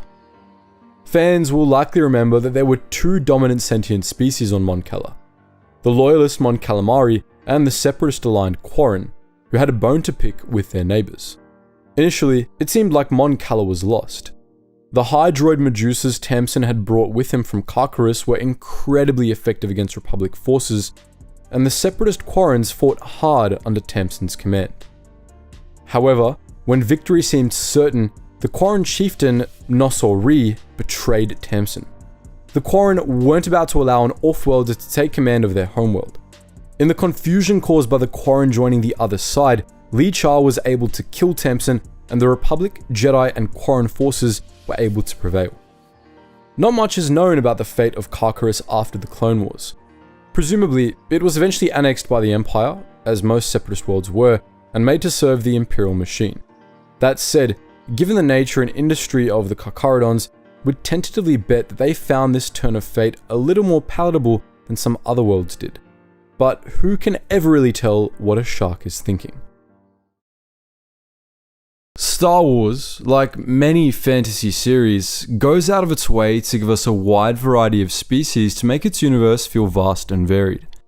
Some of these species hit the familiar tropes we all know and love: the meatheads, the sexy ones, the common slave ones. But today, we're not looking at the Dawatin or the Zeltrons or the Twi'leks. In today's video, we'll be talking about the Givins, a species of animated skeletons absolutely obsessed with math. And if that isn't the weirdest species we've looked at yet, we don't know what is. The Givins, sometimes referred to as Yagduls, were a sentient species from the planet Yagdul in the Inner Rim at the intersection of the Corellian trade spine and the Rimmer trade route. It was a small and dense planet with an incredibly harsh environment. You see, Yagdul had 3 large moons, and they all exerted huge tidal forces on the planet at the same time. Because of their differences in orbit distance, this led to extreme atmospheric tidal upheavals where the moons literally pulled the planet's atmosphere and surface water to different parts of the planet, leaving the rest in vacuum. Because of their homeworld's propensity of leaving them suddenly in the vacuum of space, the Givins had to adapt. Hard. Their skeletal appearance might look like a meme on the surface, but the truth is that it was necessary for them to survive Yagdul's insane environment. Their pale, white skin was actually a hard exoskeleton capable of hermetically sealing all outer orifices, thus protecting their internal organs from the effects of being violently and inevitably thrust into a vacuum. Thanks to this evolutionary adaptation, they could survive for up to a day in vacuum. At the same time, like any other exoskeleton worth its salt, it protected the Givin from physical harm. Given how much the Givins relied on their exoskeletons to survive, it's no surprise that they were a little off-put by beings without one. Exposed skin was something that the Givins found incredibly uncomfortable to look at, probably because they couldn't help but imagine the being exploding on Yagdul when the tides shifted. Their exoskeletons didn't come without a cost, however. Maintaining such a hermetically sealable shell was incredibly energy demanding, meaning they had to eat 3 times as much as the average human, despite being roughly the same size. In a way, their design reminds us of the old He-Man Skeletor from the 80s. Givins had yellowish white skin that resembled the color of bone and triangular eye sockets with sunken black eyes that looked hollow. Their heads were also completely hairless. All of this contributed to their heads looking very much like a skull, and their sloped eyebrows that met in the middle gave them the bonus look of constantly being in agony. Add to that their average height of 1.8 meters, which was roughly the same size as a human, and you've got the perfect person to spook you on a misty autumn night. Like humans, they had 5-fingered hands, but only 3-toed feet. Despite their mostly humanoid shape, they didn't quite walk like most people would.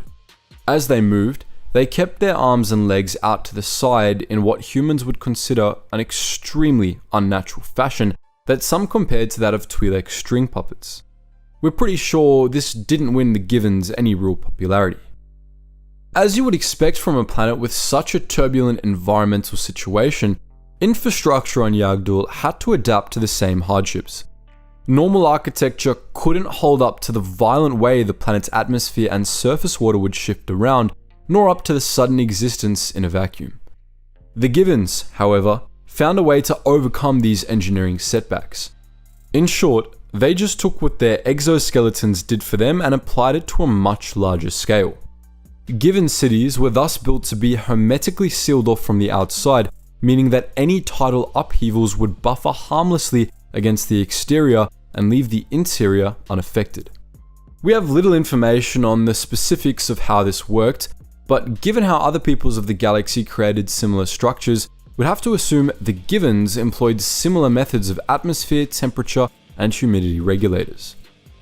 But dope architecture wasn't what the Givins were most known for. Nope. They were famous for their ginormous wrinkly brains and the spectacular quality and quantity of math they could produce. Mathematics were at the heart of Givin culture. They were incredibly intelligent, thus making them capable of mathematics in a way beyond the average person. We're sure you've seen movies with a character so good at maths that you could throw a complex mathematical problem at them and they'd answer it instantly. Well, Yagdul's entire population was like those genius characters. Their mathematical abilities, in truth, were yet another adaptation to Yagdul's insane environment. When you're constantly at risk of being sucked away into a vacuum, calculating lunar orbits and tidal forces becomes a matter of life and death. Eventually, this led to an entire civilization of geniuses. The Givin valued intellect so much that their society was run on math. Mathematocracy, as they called it, was the political structure in which the most gifted mathematicians were elevated to their ruling body, known as the body calculus. Similar to meritocracy, politicians were thus decided based on their mathematical ability and no other societal or economic factors. Even the planetary governor was elected based on the results of mathematical competitions, featuring calculations of complex multi-dimensional differentials, and all political decisions were based on null modal probability. But mathematics wasn't just something their politicians did. Givins lived and breathed the stuff in their everyday life. Mathematics was so embedded in the culture that they had even developed something called greeting maths. According to this custom, when a Givin met another and they said hello, they had to include an equation in their greeting. Their companion had to answer in kind with an equation of their own. Thankfully, the Givins seemed to be aware of how limited most other sentients were at answering complex equations on the fly, so the problems they posed to outsiders always had a solution of 3. Another application of their mathematical abilities that the galaxy appreciated more was their shipbuilding and astrogation skills. Thanks to their mathematical prowess and the amount of time they spent poring over their starship designs, they were able to perfect their final design down to the micro detail.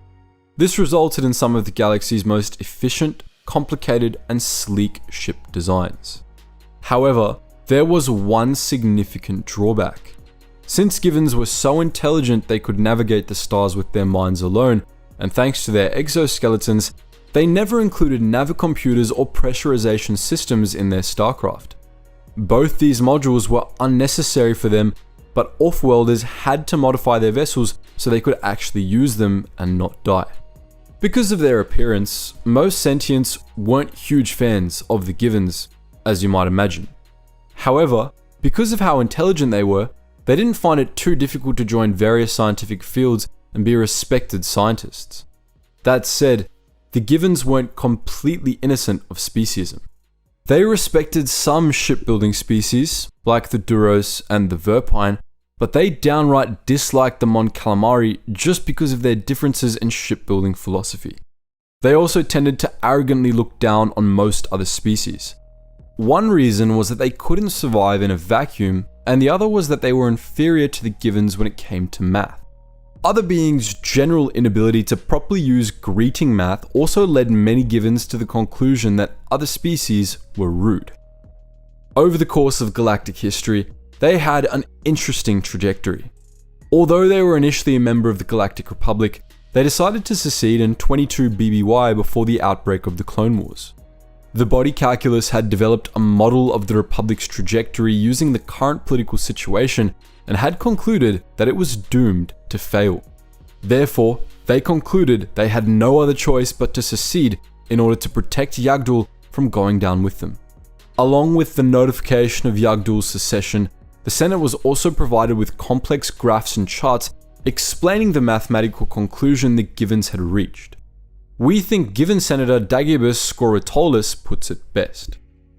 It is not without regret that the body calculus and the collected domain and range of the Givin people have decided to leave the larger republic, but the threats of remaining are greater than or equal to the threats of secession. After their secession, Yagdul joined the CIS, for whom the Givins served as mathematicians and astrogators.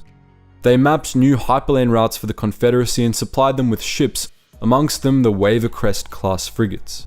Yagdul was also the site for the headquarters of the Confederate Navy's First Fleet. During the Clone Wars, its shipyards were destroyed, but the Givins rebuilt them in record time after the war.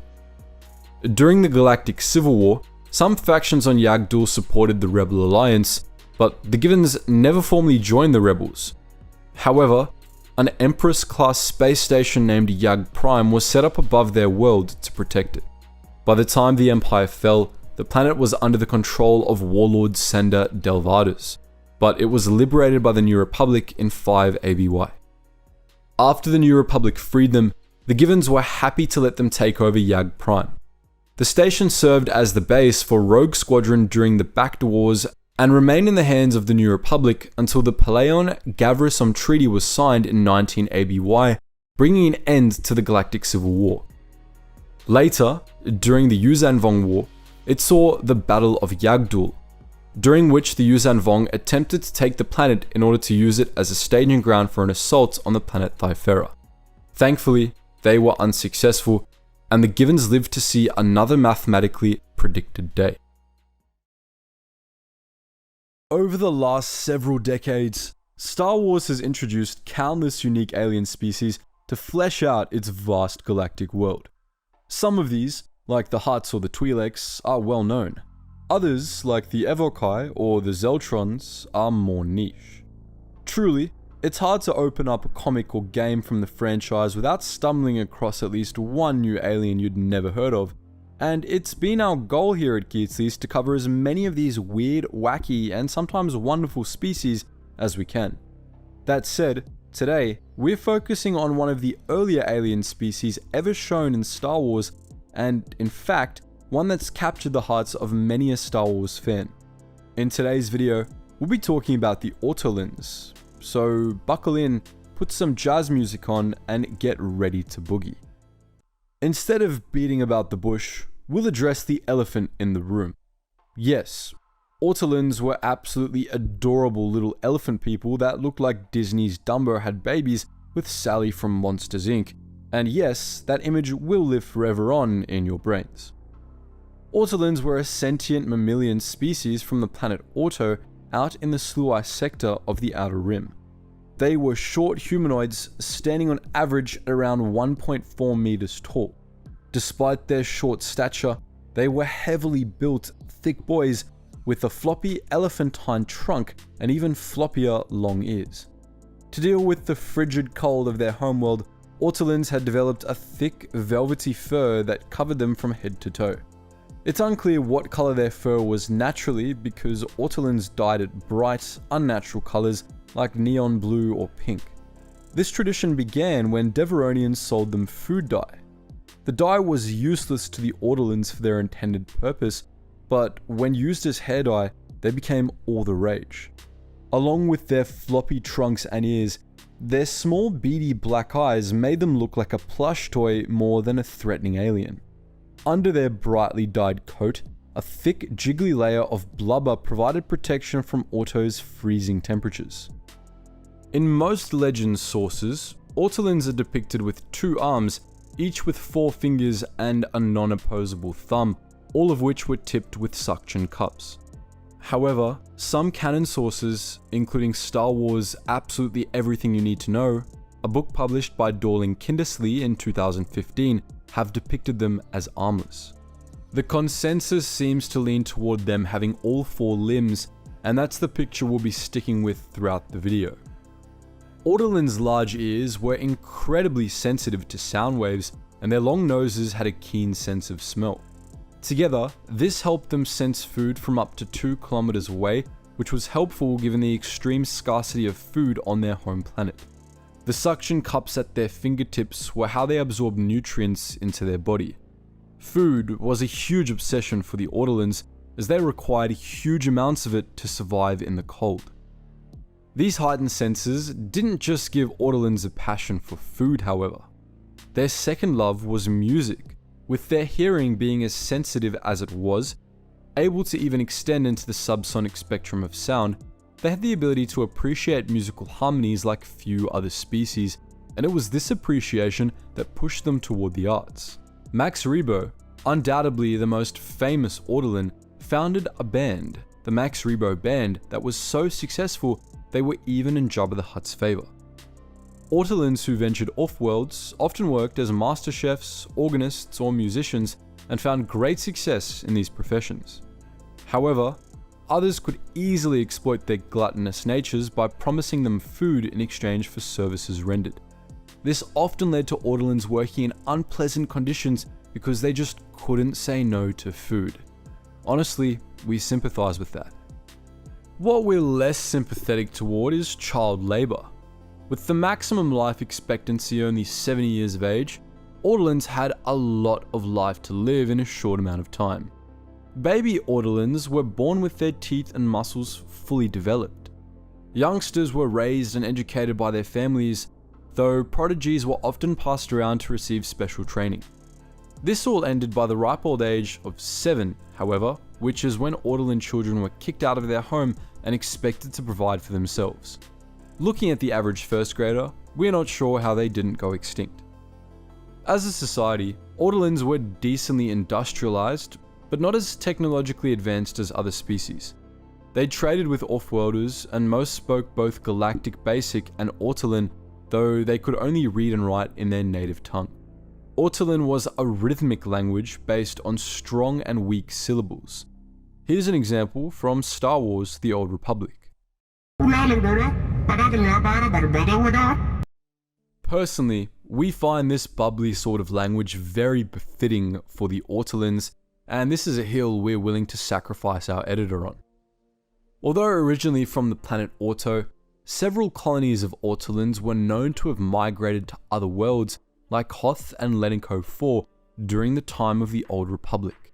Interestingly enough, these worlds also tended to be like their homeworld, frigid and or barren and lifeless. They sure knew what they wanted out of life. Other Ortolans that ventured into the galaxy as solo acts, like Vondri Deek, head chef of the Three Jedis gourmet restaurant on Lamared, were happy to shack up in comfy places that made foraging for food no more complicated than a trip to the space refrigerator. As we mentioned earlier, Ortolan society wasn't especially industrialized, and thus, they didn't have a huge stake in galactic politics. Generally happy to trade with Offworlders and live their lives. But during the Clone Wars, as was the case with many neutral-leaning planets, they weren't granted the privilege of remaining neutral. After the beginning of the Clone Wars, Abelo Tusas, who was the planet's corrupt financial minister, orchestrated a coup to take over Orto. He had the help of the Neimoidians, who gave their blessing for Tusas to hand over Orto to the Separatists. Thus, Orto went from a neutral world to a Separatist-aligned world. Under Separatist rule, the native Ortolans were little more than slaves, forced into hard physical labor to build factories and fortifications for the Separatist war machine. But the Ortolans weren't entirely abandoned to their fate, even if the Republic didn't give that much of a womp rat's buttocks about them. Jedi Knight Nembis, an Ortolan himself, was horrified at the treatment his people were receiving, and he made it his mission to liberate them from under the Separatist yoke. From the moment Orto fell under Separatist control, he travelled planetside and started a resistance movement that focused on sabotage. In 19 BBY, the Resistance's efforts culminated in the Battle of Orto.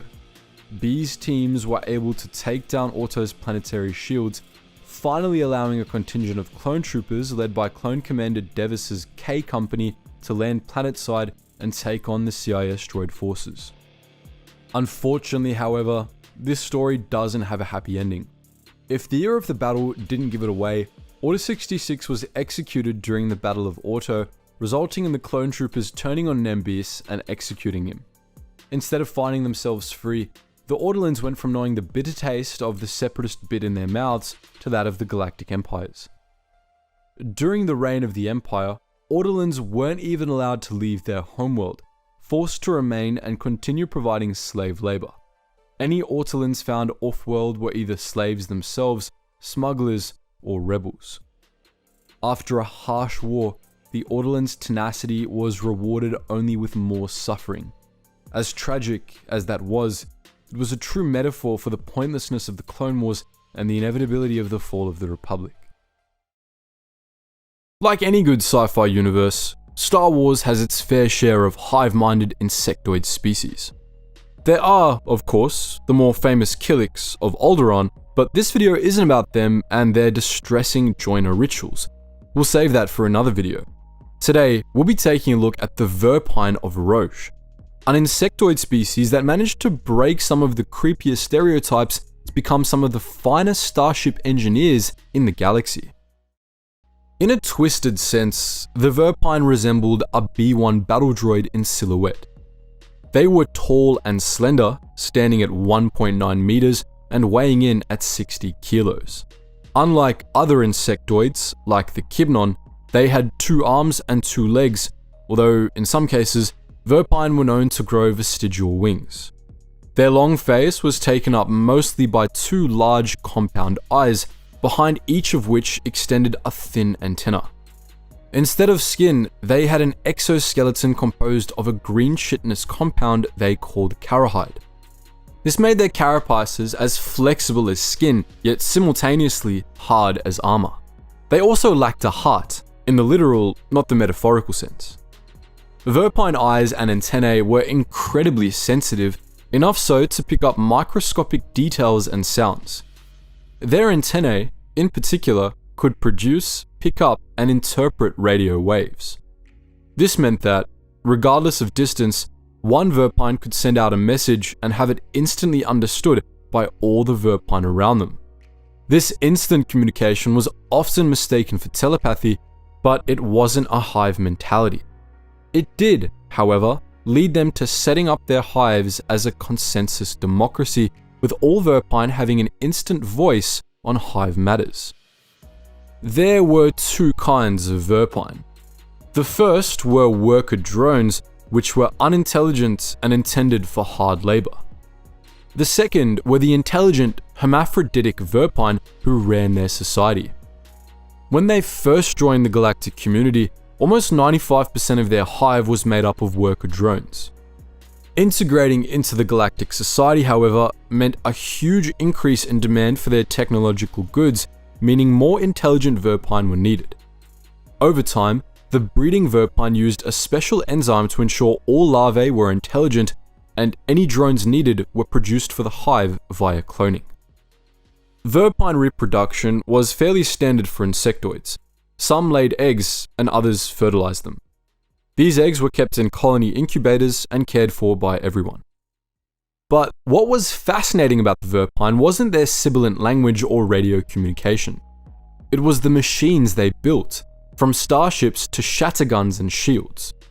Some said they were the best engineers in the galaxy, and in many ways, they were right. Now, while they are famous for living in the Roche asteroid belt, the Verpine weren't initially from the system. The Roche system was made up of a number of asteroids, many of which had been rendered uninhabitable. But they hadn't always been so. Before the time of the Old Republic, the Verpine had colonized the system and used their technological prowess to rig self-sustaining environments on these rocks.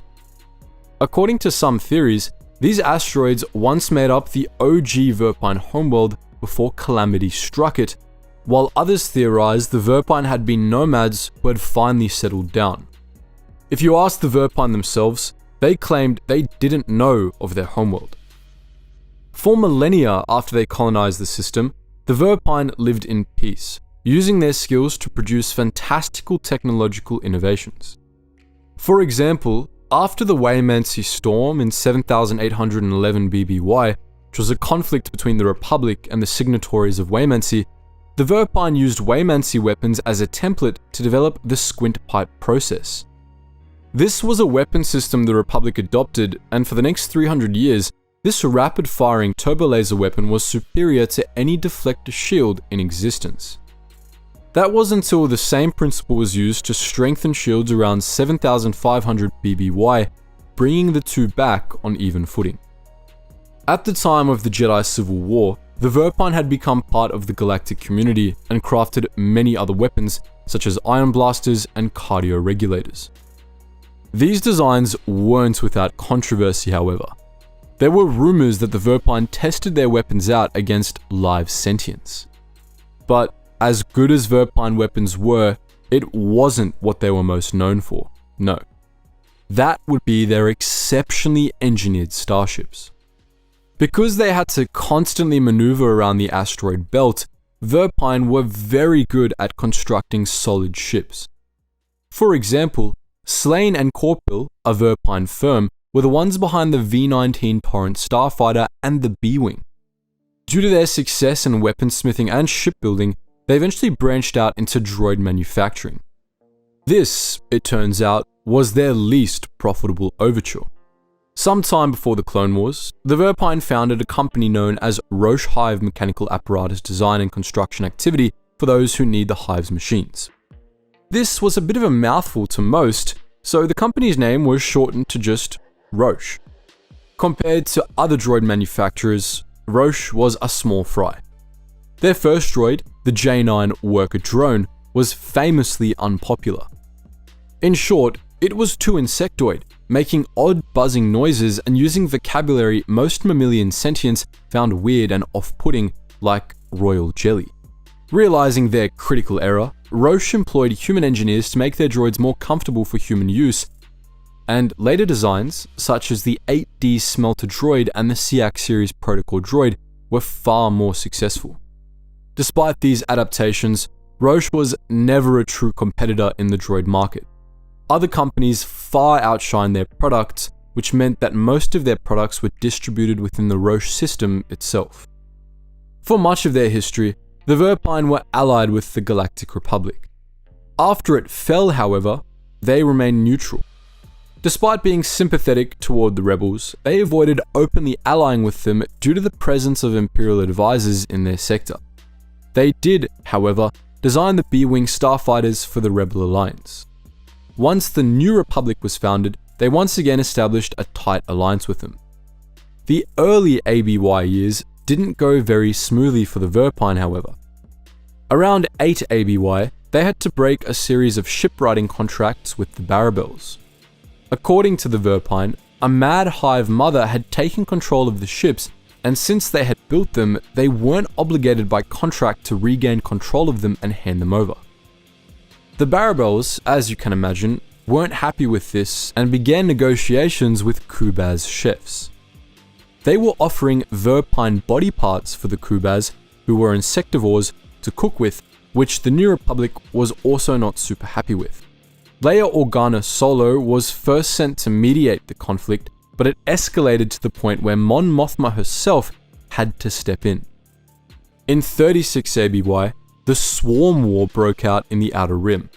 This was a conflict between the Chiss Ascendancy, which was supported by the Jedi Order and the Galactic Republic, and the Killik Hive. During the conflict, most Verpine remained neutral, as befit their pacifistic nature, but some, who were addicted to the Killik Gorog nest's black ambrosia, took the side of the Hive species. These outliers smuggled B-Wings and Verpine shatter guns to the Killiks, only to be rewarded by the insects and their joiner recruits trying to invade the Verpine capital of Nickel 1. Thankfully, the attempted invasion was avoided thanks to the actions of the Skywalker family. During the Second Galactic Civil War, they had a disagreement with Mercana over breaking non-competition and patent abuse laws. They also signed a treaty with the Mandalorians, fearing another invasion. The terms were straightforward. Mandalorians wouldn't invade and would instead supply military aid, and the Verpine would arm them. When Imperial Remnant forces invaded the Roche systems, the Mandalorians honored the treaty and helped repel the invaders. This frightening experience only made the Verpine more determined than ever. Following the attacks, they finally branched out into offensive droid designs, inventing the IX-6 heavy combat droid. When Darth Krayt established his Galactic Empire in 130 ABY, they were ordered to cease all IX-6 production and destroy their existing stock, but the Verpine refused. Instead, they spread their factories out throughout the system, resisting an empire for the first time.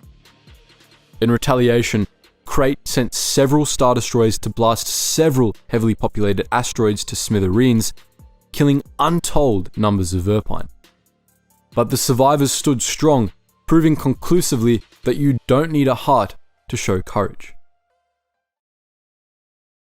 There are many reasons why our little gem of a world is considered as spectacular as it is. One of the most important ones, aside from it being the only known planet to have created Star Wars, is that there's almost an innumerable variety of different biomes, from the icy tundras to tropical rainforests and arid deserts.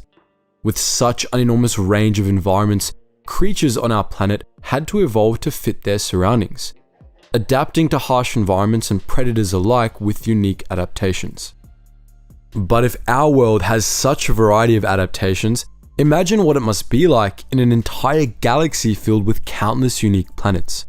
The macrocosm of the galaxy functions much like our world does. Different species evolved in such ways to adapt to the environment of their homeworlds, whether they were hellishly hot, like Tatooine, or infernally cold, like Hutt. In today's video, we'll be taking a look at the Whipids, a race of sentient beings that, against all odds, managed to evolve and survive on a frigid homeworld. The Whipids were a sentient bipedal species that, to us, resembled two-legged mammoths thanks to their thick fur and ivory tusks. They lived on the frozen planet Tula, which was located in the Slice in the Outer Rim territories. Through the hyperspace route known as the Overic Grip Link, it was connected to Kiama and Pakuni. They shared their homeworld with the Mastmots, huge, furry, and tusked beasts of burden. Tula was an icy world, covered in glaciers, tundra, and frozen oceans and icy plains. It even had snow deserts, piled high with snow dunes. It had a long, oblong orbit around its sun, Kael'ta, and thanks to that, the planet experienced winter for the better part of the year. Summer only lasted 1/5 of the year, and even then, it only affected the tropical regions where temperatures warmed, snow melted, plants grew, and herd animals replenished their numbers. Despite the overall frozen landscape, not all of Tula was a frozen hellhole. Here and there, pockets of hot water welled up from the ground, forming hot springs that brought some heat to the world. As you can imagine, the natives had a lot to deal with, but they made it work despite the hostile environment. To start with, most things that made Tula their home did so in the tropical regions around the equator where summer was a thing. Alongside the Whipids and the Mastmots, which we already mentioned, they were joined by the Arabores, the Caribous, Tuggles, and our personal favourites, the Snow Demons, predatory creatures that hunted along the snow plains. Regardless of the food chain, predators and prey gathered peacefully around the hot springs, much like they do around watering holes in Africa. The Whipids were the native sentient species, and like their non-sentient neighbours, they had adapted very well to the cold. Whipids were massive, standing at an average of 2.5 meters tall and weighing around 400 kilos. They were bipedal, had short, stubby tails, and were covered in thick yellow, white, or golden fur. These fur coats coated every inch of their bodies and tails except for their face, which featured a prominent forehead and long, bowed cheekbones. Their most prominent facial features, however, were their long, curved ivory tusks. They also had sharp claws at the end of each three-fingered hand, completing their arsenal of weapons. As happens with many species with sexual dimorphism, female Whipids were smaller than their counterparts, but strangely heavier.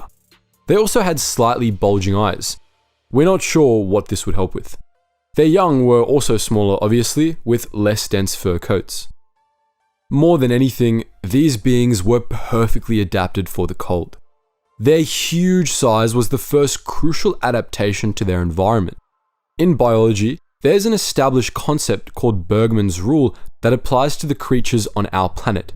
According to this rule, creatures that live in cold climates tend to be larger and thicker than the ones living in warmer regions.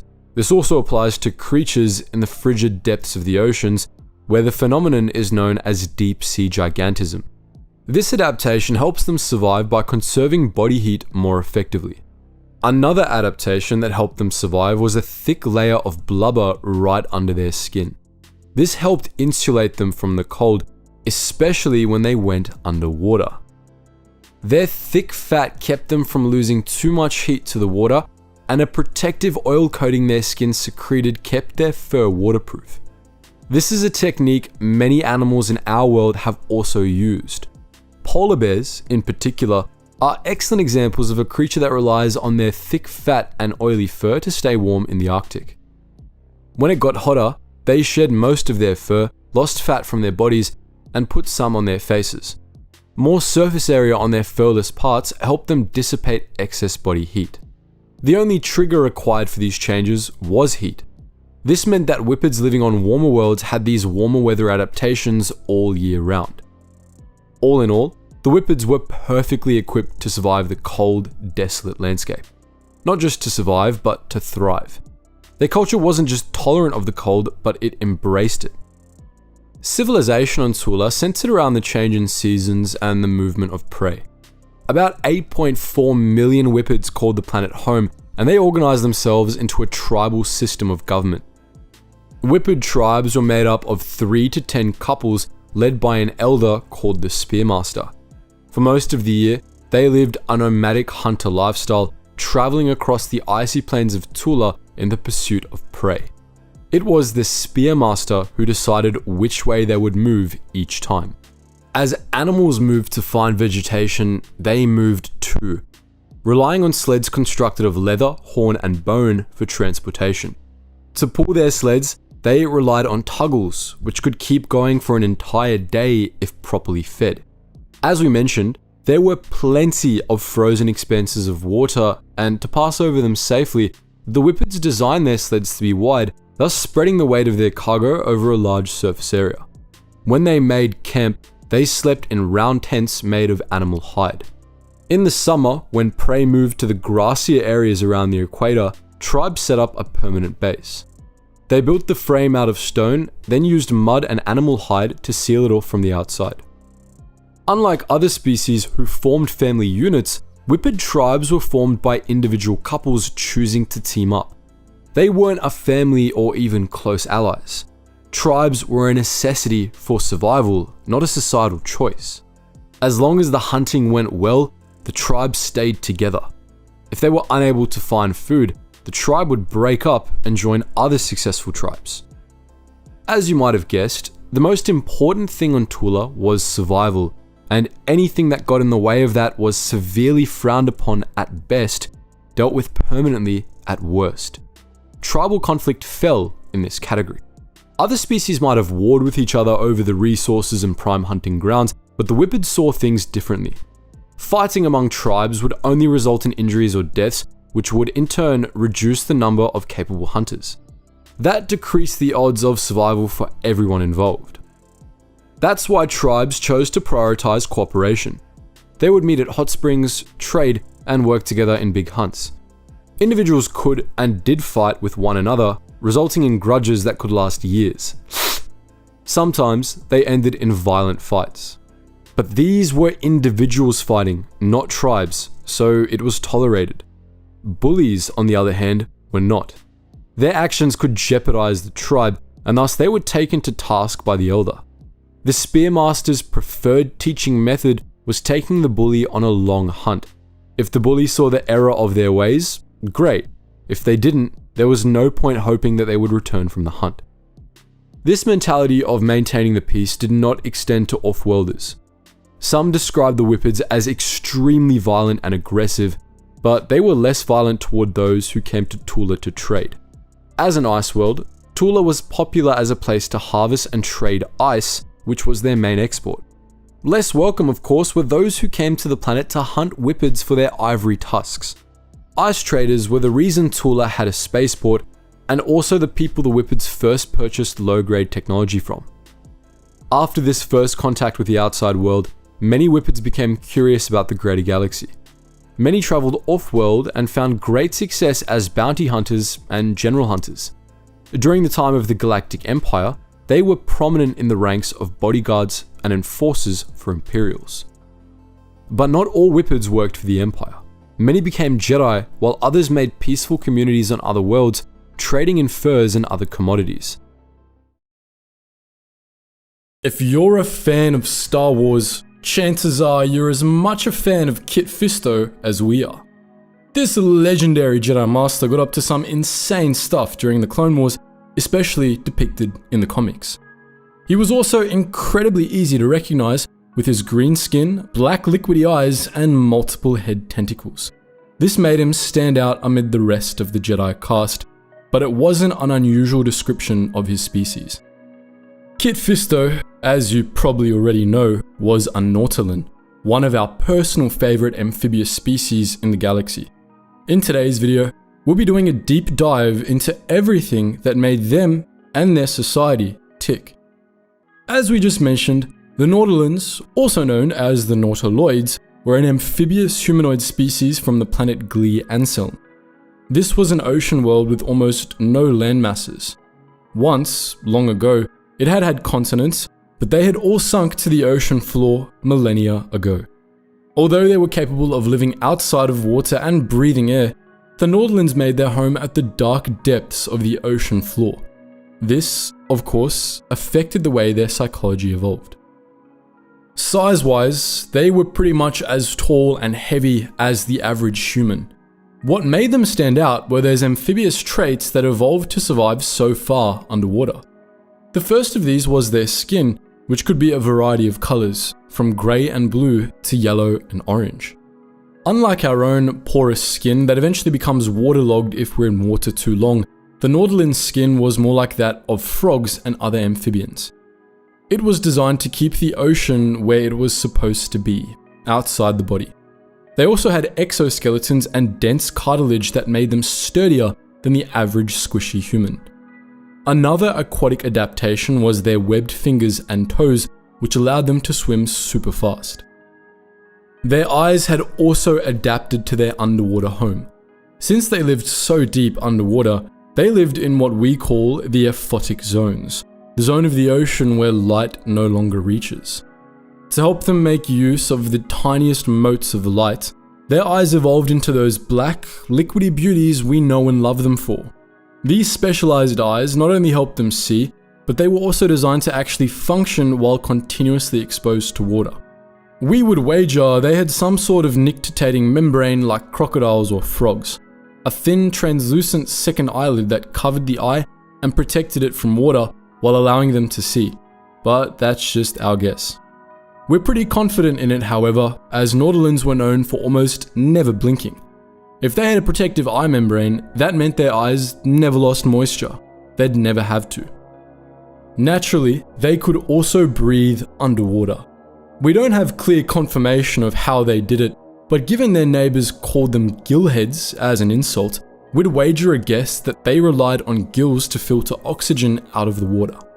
They also had multiple hearts that beat independently of one another, presumably to deal with the huge water pressure and cold. Another fun, interesting fact about the Nautolans' biology was the way they reproduced, which was pretty much exactly the same as frogs. They lay eggs, and baby Nautolans hatched as tadpoles. Infant Nautolans slowly grew arms and legs as they developed, though for several years, these new limbs were too weak to support them on land. This meant that baby Nautolans were pretty much confined to the watery parts of their homes. Something we do know more about were the long, wiggly tendrils that grew out of their heads and floated around them in water or laid against their backs when on land. Nautolans had 14 tentacles in total, but they weren't a uniform shape or size. Most tendrils also had patterns on them, such as spots, rings, zigzags, and so on, which were also seemingly random. Also, unlike Leku, there were no long-term consequences of a tendril being cut off. It never grew back, but it didn't result in any kind of brain damage. Regardless of their size, shape, or pattern, all tendrils were highly sensitive organs. More specifically, they could sense chemicals in the water around them, such as pheromones. See, we knew that word would get your attention. At least in the Nautolans' case, it was a far more wholesome use than what the Zeltrons did, for example. By sensing the pheromones others gave off, Nautolans were able to understand what others around them were feeling. This was super helpful because of the darkness around them. With very little light to see by, their tendrils helped the Nautolans piece together others' emotional states and body language without needing to rely on sight. As you might imagine, communication was especially challenging to the Nautolans. Under all that water, they had to rely on emotions, their rippling language that couldn't really be replicated on land, and looking deep into each other's eyes. Their language, Nautila, heavily relied on pheromones to the point where words weren't even necessary. These chemical indicators were so complex that they could convey the meaning of a full sentence or even something as complicated as coordinates on a map. Now that we've given you a rough background of how they lived, you'll be able to better understand how their society functioned the way it did. If you've seen Kit Fisto interacting with practically anyone, you might be tempted to assume that most of his fellow Nautolans were just as laid back and chill as he was. And you'd be right, for the most part. The first Nautolans had lived in caves, but with time, the species evolved to spread themselves across the ocean floor in open water. And they did incredibly well for themselves. Nautolans were big proponents of respecting the balance of nature, represented by what they called the ocean spirit. They were peaceful folk that just wanted to live in harmony with each other and Mother Nature, avoiding unnecessary fighting and arguments. Even the way they built their society was designed to be harmonious.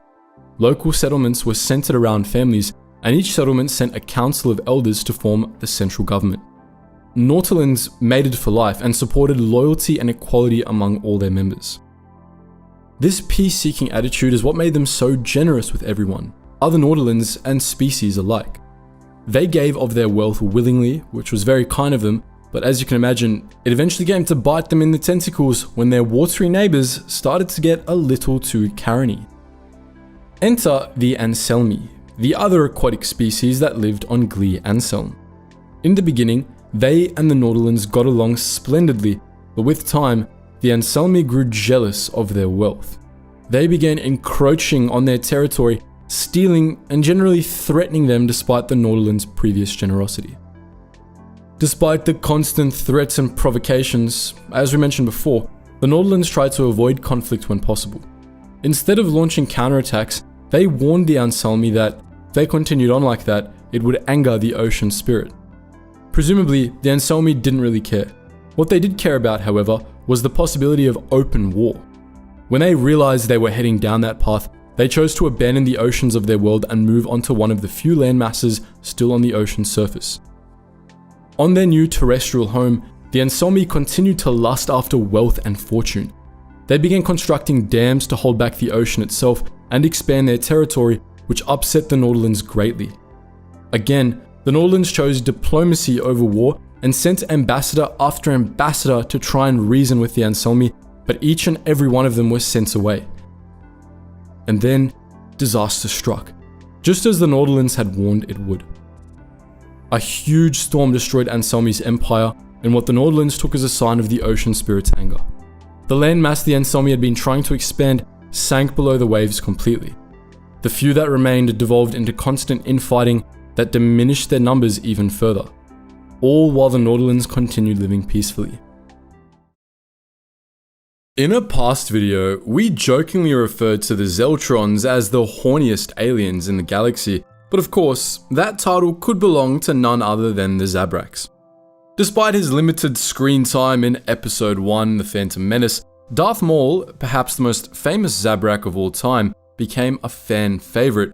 So much so that the writers proceeded to shoehorn him in whenever possible, and we're here for it. There were many other Zabraki stereotypes Maul fit, but in many ways, he was very different to most of his Zabraki brothers and sisters. Due to their history, the Zabraks developed in several very interesting ways. In today's video, we'll be talking about their unique features and how the Night Sisters created an entire subspecies. Zabraks were a near-human species of alien from the planet Iridonia. They were easily recognizable thanks to their tattooed skin and horny noggins, which was something shared between the Iridonian Zabraks and their later subspecies, the Dathomiri Zabraks. You see, while most of the Zabraks came from Iridonia, a planet in the Mid-Rim, some had once settled on the planet Dathomir, the Rancor world of the Outer Rim. There, they had bred with the human Night Sisters, creating the Night Brothers, a group of male Zabraks who answered to the matriarchal Night Sisters. Regardless of their homeworld, all Zabraks shared a few common characteristics. First, they had 2 hearts, which allowed for extra oxygen flow to their muscles. This was likely the reason behind their impressive physical strength and endurance. They were also obligate carnivores, meaning they could only consume meat, hence their pointed fangs. While important, neither of these were really what made the Zabraks stand out. That would have been their horns and tattoos. Many Zabraks had vestigial horns, meaning they had little keratinous growths on top of their heads between the forehead and the base of the skull. In the Iridonian population, the males had larger, more developed horns than the females, while in the Dathomirian population, the females had no horns at all. Going by most horned animals in our galaxy, we can only assume that they had once been used in combat over mates and territory, which explains their thick skulls, meant to protect the squishy brain from repeated headbutts, and why the Dathomirian females didn't really have them. Important to note was that they weren't born with these horns. Rather, their horns began growing when they hit puberty. The other flagship characteristic of the species were their facial tattoos. Who doesn't remember Maul's stunning black and red face? both Iridonians and Dathomirians tattooed their faces. Iridonians tended to go for more discreet tattoos, such as lines or paler face colorings, while Dathomirians liked bold contrast. Just look at Maul's black on red or Savage Oppressor's black on yellow. Some sources say the tattoos denoted familial ties or birthplace, and others state they were just for the aesthetic. What we do know is that Zabraks didn't get their tattoos until their rite of passage, which they undertook once they hit puberty and their horns had grown in. Certain characteristics varied between the different subspecies, such as skin color, hair growth, and horn size.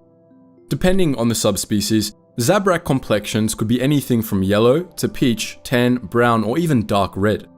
Horn size and shape also depended on the subspecies, as did eye color.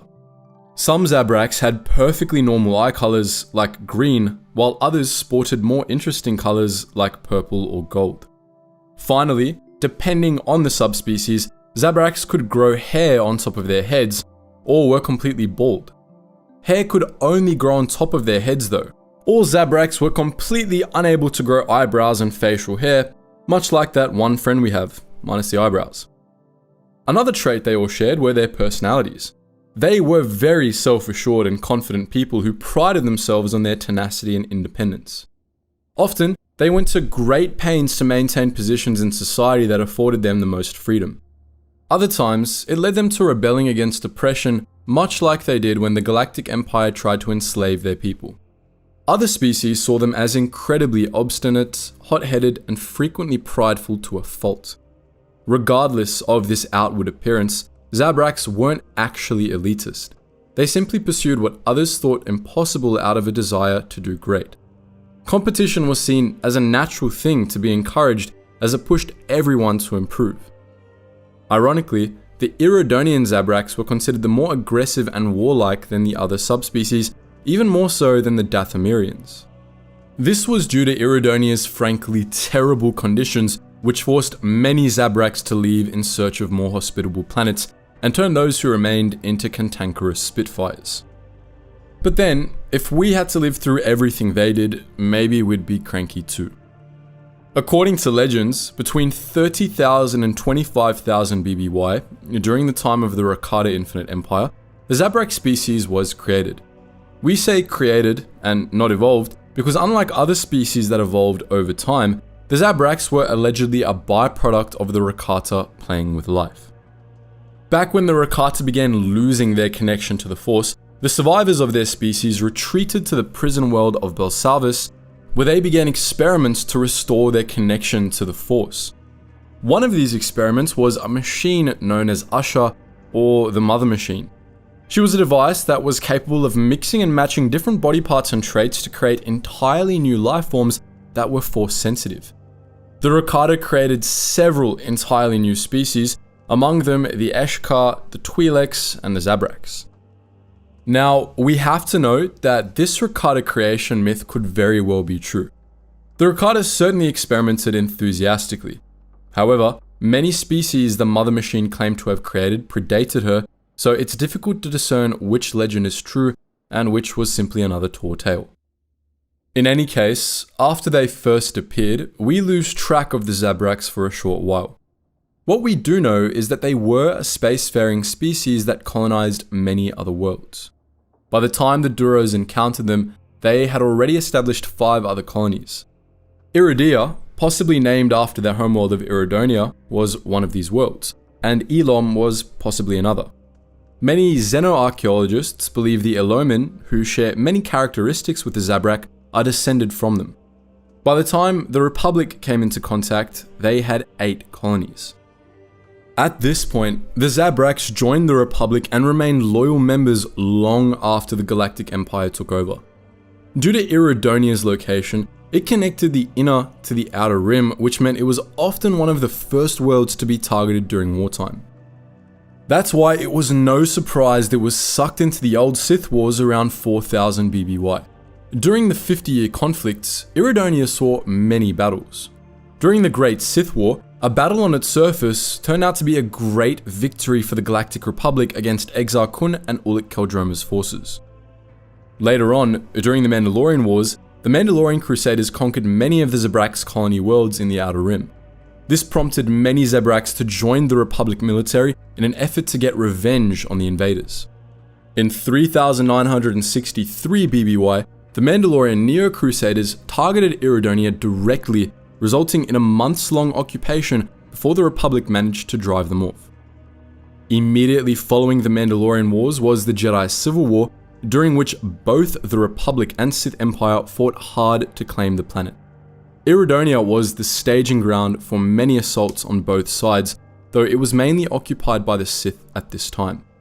Due to being under Sith control, Iridonia's colonies split from their mother world at this stage, becoming independent worlds. Even after peace was restored, Iridonia held significant Sith interest. The Brotherhood of Darkness, a Sith cult that directly fought the Jedi during the last days of the Republic's Dark Age, chose the planet to operate a Sith academy. After the 7th Battle of Ruusan, the Zabraks were finally left alone for some time. During this post-Ruusan period, they were able to continue their spacefaring and establish new colonies. When the Clone Wars broke out, Iridonia remained loyal to the Republic, but the Confederacy of Independent Systems attempted to sway at least some of its colonies to their side by staging political insurrections and riots. This led to what was known as the Great Debate, a political dialogue between Iridonia and its colonies that resulted in all of them unanimously choosing to remain loyalist. We mentioned earlier that the Zabraks were stubborn and independent, so it should come as no surprise that they didn't take kindly to the Galactic Empire's rule. They supported the Galactic Republic and its so-called democracy, but the moment the Empire rose and began oppressing the galaxy, most Zabraks joined the Rebel Alliance. Even after the New Republic fell to the First Order, they continued to resist the Sith tyranny and joined the Resistance. Overall, it's safe to say that the Zabraks were some of the galaxy's most tenacious and hardy people. They endured everything, from slavery to the Rakata to Sith interference and intergalactic political messes.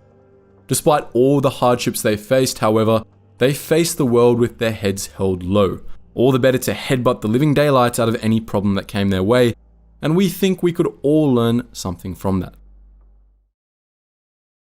Before the Republic was even an idea, the Hutts began carving out a chunk of the galaxy to call their own, and their sovereign territory, Hutt space, persisted even after the Republic's fall. No matter the era, there was always Hutt space, the polluted realm of the galaxy's greatest criminal cartel.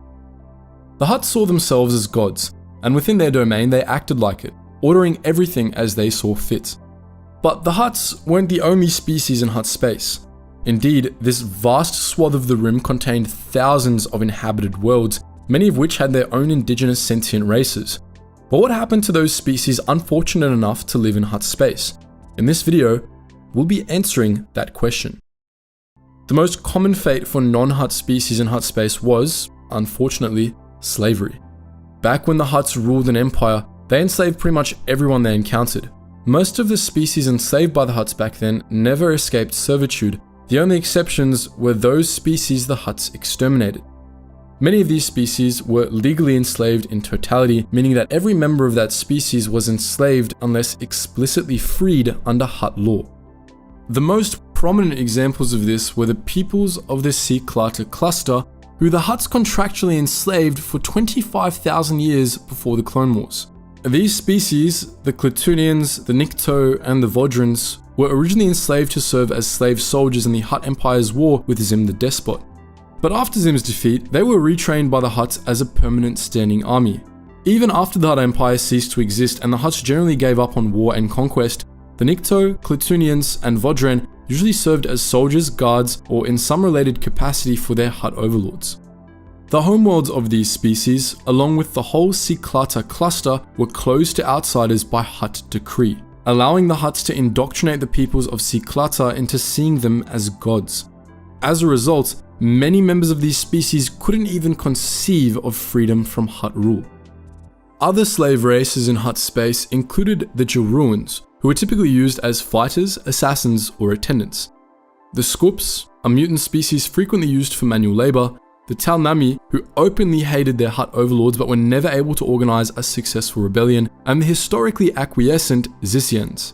Some of these slave races were treated better than others. The The Xissians, for example, were decently prosperous after 25,000 years of Hutt servitude.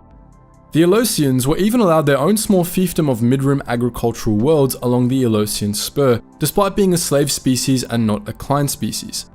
All of the aforementioned slave races were allowed to keep their homeworlds, at least to some extent, though only because it was too much of a pain for the Hutts to keep them all under direct control. The Hutts preferred to rule these worlds through soft power and economic dependency, which allowed them to continually prey on their population whenever they wanted more slaves. Don't mistake that for kindness though. The Hutts were brutal to all of their slaves, even if they took the path of least resistance when it came to their homeworld sometimes. Not every non-Hutt species in Hutt space was enslaved, however. Many others were client races, vassals of the Hutts that were allowed full self-rule. These species ruled their own swaths of territory within Hutt space, but they ultimately swore allegiance to Nal Hutta, which exacted regular tribute. Essentially, these species had a feudal relationship with the Hutt Council. This relationship protected Hutt client species from being enslaved, though it didn't stop individuals from these species from ending up on the auction block now and again. The first Hutt client race was the Talander Till, distant relatives of the Hutts who evolved on the same homeworld. The Talander Till worked with the Hutts to build their empire, and when Hutt society restructured, the Talander Till followed suit, working with various Hutt clans as part of their criminal schemes. The Whipids of Ali had a similar role in Hutt affairs, regularly acting as the lawyers of the Hutt cartel and the Hutt Empire before it. Hutt-affiliated Whipid lawyers were notorious for being slimy, both literally, since they were snail-like, and figuratively. The most notorious example of this was the acquisition of Nal Hutta, then known as Evokar from the native Evokai, who Whipid lawyers swindled into gradually selling off their entire planet to the Hutts. Some Hutt client species had already developed their own advanced interstellar civilizations by the time the Hutts got to them, and the Hutts just found it easier to let them keep their territories in exchange for tribute. This was the case for the Iktotchi, a species related to the Hutts that ruled the southern tip of Hutt space, from their homeworld of Zolu down to the Pando Spur. The Toydarians were a similar case, ruling their homeworld and a few neighbouring systems in the Hutt's mid-rim territories. Other Hutt client species included the Siberians of Siberia, the Tysklans of Tysk, and the Nimbanels of Nimban, the latter of whom were a particularly interesting case. In the distant past, Nimban was a member of the Republic, but the Nimbanels actually ended up leaving the Republic to become Hutt vassals. Because of this, they were among the best treated species in Hutt space, with the Hutts typically favouring Nimbanel subordinates. Many Nimbanels served as personal representatives for powerful Hutt leaders, given permission to make decisions in their masters' names. Other Nimbanels served alongside the Whipids as lawyers for the Hutt cartel, and they were every bit as figuratively slimy, if not literally slimy, as their snail-like counterparts. One team of Hutt-contracted Nimbanel lawyers once talked an entire species into mass suicide as part of a Hutt ploy to take over Bos Pity. The third and final category of species in Hutt space were the rebels, those who resisted or somehow escaped Hutt rule. During the time of the Hutt Empire, slave species that rebelled were punished with genocide, and we know of a few species that met with this fate, most notably the Miraluka and the former inhabitants of Usk. A number of desolate worlds in eastern Hutt space, in the region known as the Cairns, appear to have once hosted other civilizations, indigenous or otherwise, that the Hutts had exterminated, the records of which were lost to time. These included the Emhana and the Sakar. The Hulun, whose planet the Hutts claimed as a nature preserve, were all driven from their homes and tortured to death if they tried to return. The Langunans, a former slave species that rebelled against Hutt rule, were stripped of all technology and hunted for sport by Hutts on safari. There were also the unfortunate Evokai, whose homeworld was stolen and settled by the Hutts. When they tried to resist the terraforming of their home, they were enslaved and deported to the planet's largest moon, Nar Shaddaa, where they were put to work building the vertical city. Once the city was complete, the Evokai were banished to Nar Shaddaa's Undercity, where they suffered mutation and eventually extinction due to exposure to toxic waste. But not all the species that resisted the Hutts failed in their efforts. A select few species were actually successful in staving off Hutt control or escaping it altogether. The Ganathans, a near-human species whose homeworld was shrouded within the Octus Nebula, were never discovered or conquered by the Hutts, allowing them to retain their independence. The Sakians, meanwhile, successfully resisted every attempt to conquer their homeworld and its colonies despite their location right in the middle of the old Hutt Empire. The Hutts eventually managed to achieve a sort of neo-colonialism over the Sakians, making them economically dependent on Nal Hutta, but the Sakians still retained de jure independence from Hutt rule. Only one species in Hutt space is known to have maintained de facto independence from the Hutts, however, the Ryleb, who refused to give the Hutts any quarter on their isolated homeworld. The Ryleb homeworld became an enclave in Hutt space, kept afloat by a steady stream of supplies shipped in from the Unagrin outside of Hutt space. The Ryleb not only maintained fierce legal independence from Hutt space, but they also made sure that the Hutts didn't get a single credit out of their homeworld. For their part, the Hutts, after millennia of failed attempts to conquer the Ryleb in one way or another, preferred to just pretend the Ryleb didn't exist.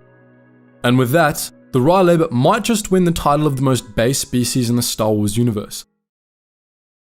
The Hutts were the undisputed overlords of one of the most powerful civilizations in the galaxy and the masters of the criminal underworld. This notoriously greedy and narcissistic species is one of Star Wars' most alien, with their only real resemblance to humans being their sentience and culture. Most Star Wars fans are familiar with the Hutts in general, but even some of the more devoted fans might have a few questions about these intriguing beings. What was their outlook on the universe? What was their culture like? How the hell did they reproduce? In this video, we'll be answering all those questions and more. The Hutts were essentially giant slugs. They didn't have skeletons, instead featuring a hardened mantle under their skins that maintained the approximate shape of their heads. Their skin was incredibly thick and constantly coated in sweat and mucus. Beneath it were thick layers of blubber and muscle. These qualities made Hutts incredibly tough, capable of shrugging off all sorts of damage.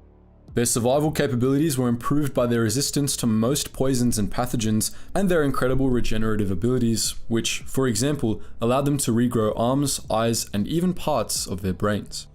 Hutts could also open their mouths wide enough to swallow humans whole, see in ultraviolet light, resist Jedi mind tricks, and survive underwater for hours at a time. Hutts grew ceaselessly over the course of their lives, which could last for over 1,000 years. All told, they were an incredibly resilient species. Hutts were hermaphroditic, which meant they had both male and female reproductive organs with no sexual distinction between Hutts. Sometimes, Hutts mated with each other, but most of the time they reproduced asexually, essentially mating with themselves. This may sound strange to us humans, but for the record, many real-world animals reproduce in the same way. Upon birth, Huttlets crawled into their parents' brood pouch where they would usually remain for decades. Huttlets weren't considered full Hutts until they reached 200 years of age. Prior to this, they weren't held responsible for their actions. Huttlets were often deliberately crushed by older Hutts to prevent competition, a practice that was apparently tolerated in Hutt society. The Hutts' hermaphroditism gave them a very fluid concept of gender. Hutts identified with genders based on the characteristics of their personalities. Jabba the Hutt, for example, identified as a male, while Gardulla the Hutt identified as female, though there were no physical differences between the two. Additionally, Hutts sometimes changed genders. Upon becoming pregnant, for example, many male Hutts chose to identify as female, though this wasn't always the case, as Jabba continued to identify as male after conceiving and giving birth to Rota. The Hutts had no sense of morality and only a vague concept of crime. Most of their laws were meant to keep their servants in line, and those few laws the Hutts subjected themselves to were mostly just codified traditions that made business more efficient. Not only did the Hutts have no qualms about murder, slavery, or exploitation, but most Hutts genuinely did not understand why most species looked down on such practices, viewing morality as a weakness. As a result, most Hutts were cruel and abusive, and their civilizations encouraged abominable behavior. With that said, there were good Hutts in the galaxy. Among them were Arba the Hutt, a Siniga-based business being who had a pronounced sense of mercy, and the unfortunately named Blotus the Hutt, who served as Supreme Chancellor of the Republic and was extremely popular in his day. The Hutts evolved on the planet Val, a world described in their legends as a tropical paradise lit by two suns. These sons, Ardos and Evona, were worshipped as gods by the Hutt, who developed a rich mythology centered around them and the stars they could see in the night sky. The Hutts were not the only sentients to evolve on Val. They shared the swampy world with the vaguely rhinoceros-like Tilandatil and, according to some records, the frog-like Rybets. But the Hutts were the most powerful natives of Val, as in those days they were a mighty race of warriors. Val was conquered by the Rakata during the reign of the Infinite Empire, under which the Hutts acquired advanced space travel technology. During the slow decline of the Rakata, the Hutts rebelled under the leadership of a warlord named Adustag the Absolute, who freed Val from Rakatan rule. After the Rakata fled, the Hutts took to the stars. With reverse-engineered Rakatan hyperdrive technology, Adustag's followers carved out a place for themselves in the galaxy. Unfortunately for their galactic neighbors, they chose to follow in the Rakata's footsteps. The Hutts established an empire of their own and rapidly expanded into hundreds of star systems.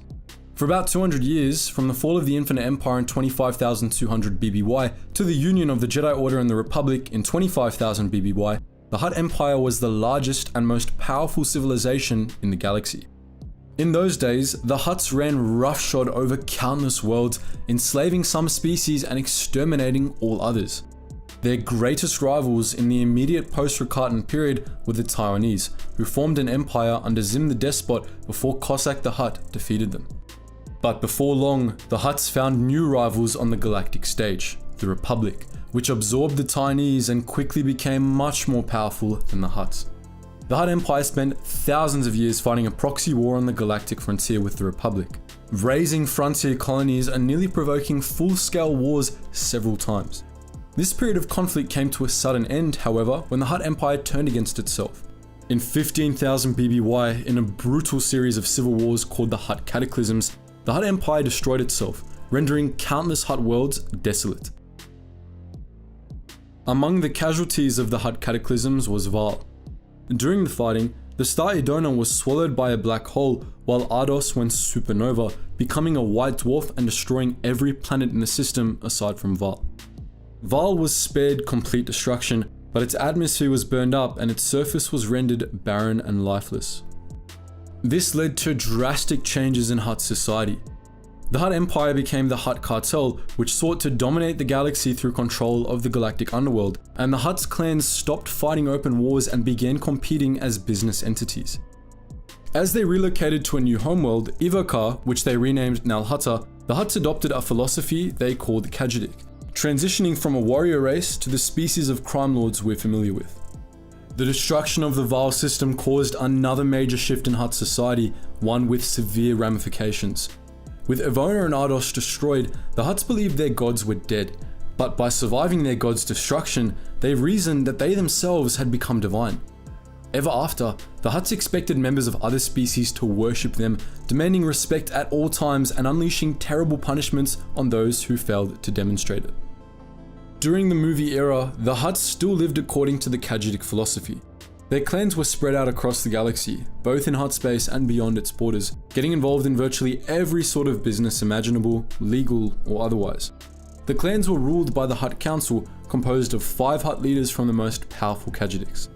During the Clone Wars, these Hutt leaders were Jabba of the Deslegic clan, Gorja of the Deslegic clan, Arok of the Basadi clan, Aruba of the Gorensla clan, and Marlo of the Kunalak clan. The Deslegic clan was the most powerful, known for its hedonism and involvement in everything from the spice trade to slavery. They were also heavily into spice mining, with major stakes in operations on Kessel and Ryloth, though they were known for their willingness to get involved in anything that might turn a profit. The Deslegic shared their preferred fields with the Basadi, their bitter rivals. The Basadi ran even harsher slaving operations than the Deslegic, most notably on Ulesia, a major spice-producing world. The other 2 Clone Wars era ruling clans were a bit different. The Gorensla were primarily gun runners, shipping arms from their foundries on Slaheron to anyone with the credits to buy them. The Gorensla were masters of the black market and shadow politics, known for their unparalleled skill at buying up politicians and taking de facto control of entire planets. The Kunalak, on the other hand, were much more militaristic than the other ruling clans. Their illicit operations allowed them to purchase a vast fleet of warships, which they used to guard the Butana Hutta, the core territories of Hutt space. There were many other castes and Khajiits beyond those big four, of course, some less reputable than others. The Hun caste, for example, were considered the lowest of the low among the Hutts, forced to the fringes of Hutt space where they lived in ignominy. And many petty Khajiits were little more than street gangs, small operations that rarely outlasted their founders. Those Hutts who failed to climb the Khajiit ladder were shown no mercy by the other members of their species. The Hutts believed in the survival of the fittest, and they didn't make exceptions, not even for their own. In the Star Wars universe, drugs were quite the complex field. In a galaxy with such a diverse array of sentient species with equally diverse biochemistries, a substance that was innocuous to one species could be poison to another and a powerful intoxicant to a third. Perhaps no species illustrated this better than the Arcona. The Arcona were a fascinating species from an equally fascinating star system, and though they had a long history with galactic civilization, they were perhaps best known for a unique quirk of their biology. For them, simple table salt was a powerful and extremely addictive narcotic. Before we talk about the Arcona themselves, let's talk about their homeworld. The Arcona came from a planet they called Kona, an arid jungle world with a thoroughly alien environment. Kona lacked an axial tilt and was hot from the poles to the equator, with a dense atmosphere primarily composed of nitrogen, hydrogen, and ammonia. This atmosphere was completely unbreathable to humans who required full body environment suits to survive on Kona's surface. Oxygen only existed in pockets in Kona's crust, and thus water was extremely rare on the planet, found only in the roots and gastric pods of the planet's alien flora. Kona was a mix of barren deserts and lush alien jungles, which thrived despite the planet's lack of water. All told, Kona was a deeply alien planet, but its curiosities weren't limited to its makeup and flora. Kona was also unique in that the star it orbited, Tekero, was a blue giant. In both the real world and the Star Wars universe, blue giants are rare, but more importantly, they live very short lives.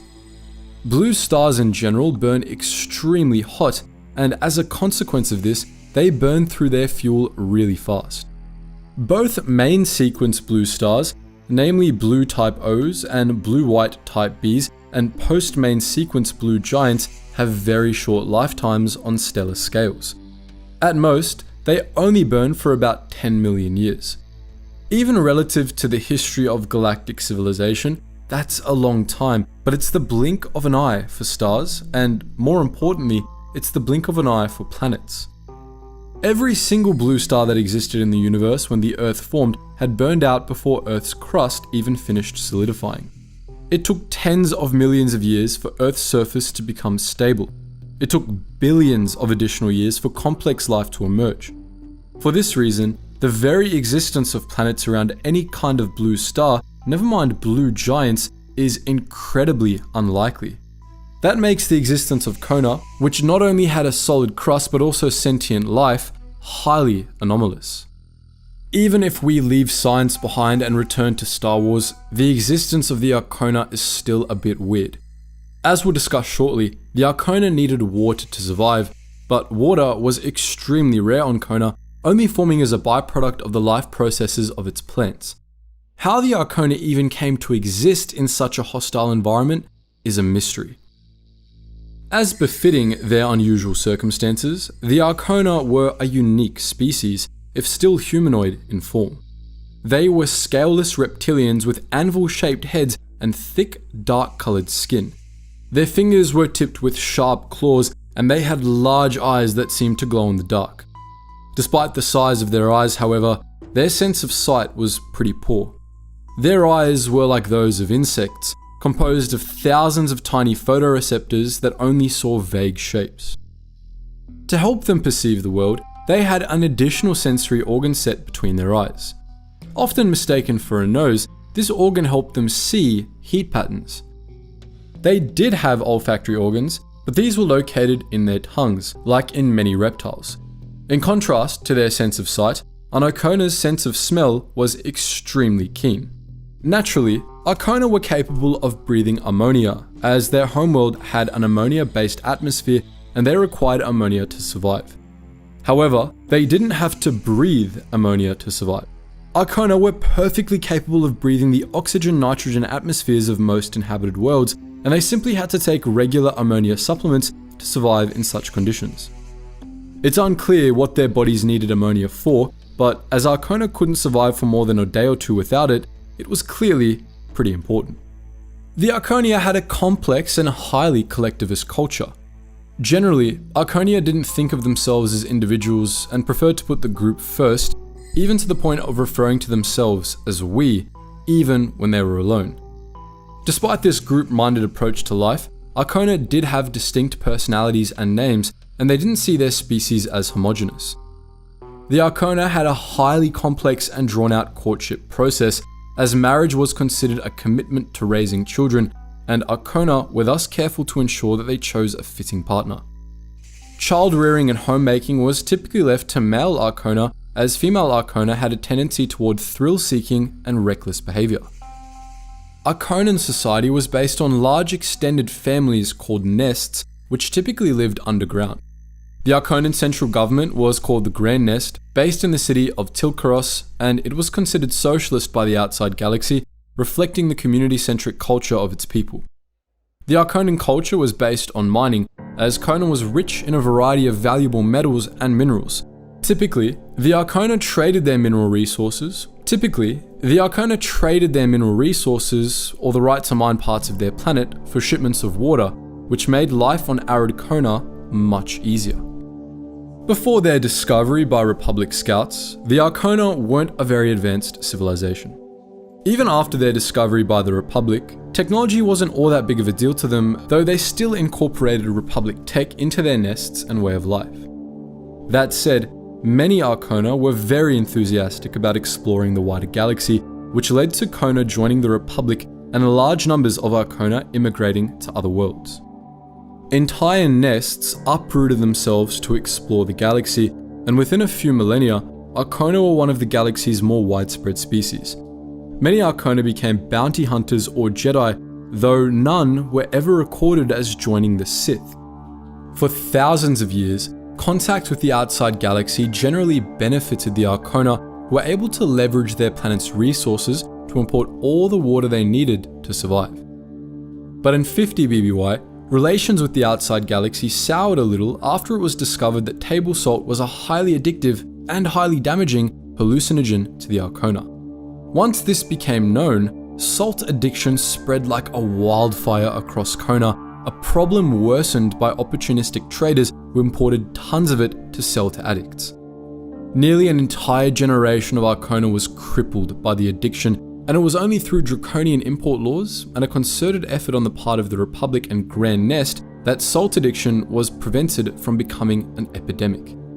Nonetheless, salt addiction remained an issue for Arcona for decades to come. Salt smuggling rings regularly had to be broken up by the Jedi, and Arcona that lived off-world could easily be exposed to this stuff, as it was used as a common seasoning by humans and many other species.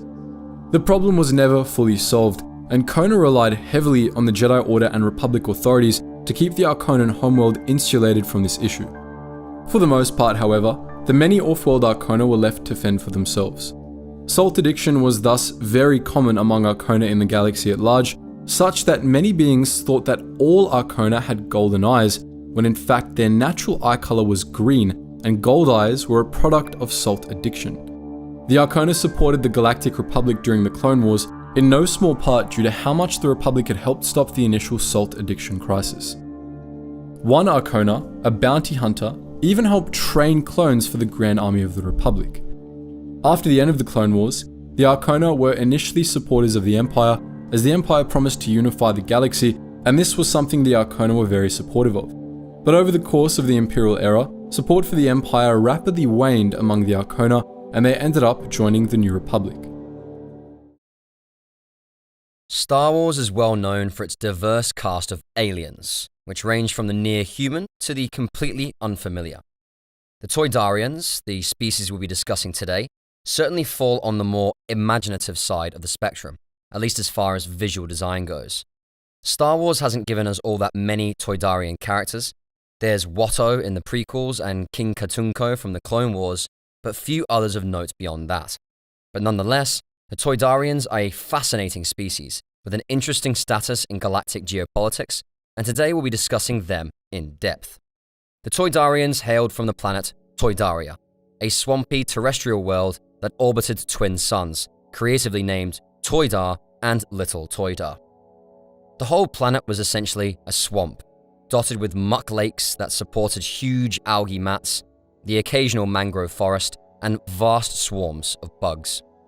Toydaria was rich in fungi and algae, but it was also home to dangerous predators, such as the force-attuned Shaoran, semi-sentient amphibians that used a technique similar to Jedi mind tricks to hunt, and the enormous grabworms, ferocious beasts that were the apex predators of Toydaria's swamps. The planet's dangers were further enhanced by regular monsoons and plentiful fungal diseases, and as if that wasn't bad enough, the entire planet smelled absolutely vile to the average sentient being, making Toydaria a particularly unpopular travel destination. But for the Toydarians, the swamps of Toydaria were home, and other planets were just bland and bereft of interesting smells. Toydarians were mammalian and vaguely humanoid, typically born with blue-green skin with cream patches on their undersides. They were typically stout and had large guts, but they were surprisingly lightweight. Like avians, they had hollow bones, and their tissues were designed to absorb natural gases to make them buoyant. Thus, with the help of a pair of stubby, flimsy-looking wings, Toydarians were able to fly. Flight was their primary method of locomotion, in fact. They could walk, but they rarely did, using their flippers only for temporary landings. This was an evolutionary adaptation meant to help the Toydarians escape the vicious grabworms, which would devour just about anything on Toydaria that was incapable of flight. This adaptation did come with a major drawback, however. Flight was energy intensive, and Toydarians had hyperactive metabolisms to account for it. Thus, Toydarians had to eat a lot. They preferred concentrated, energy-rich foods, but they were omnivores and would settle on anything they could get their hands on. Generally, Toydarians living on their homeworld ate cultivated algae, fish, and egg seeds.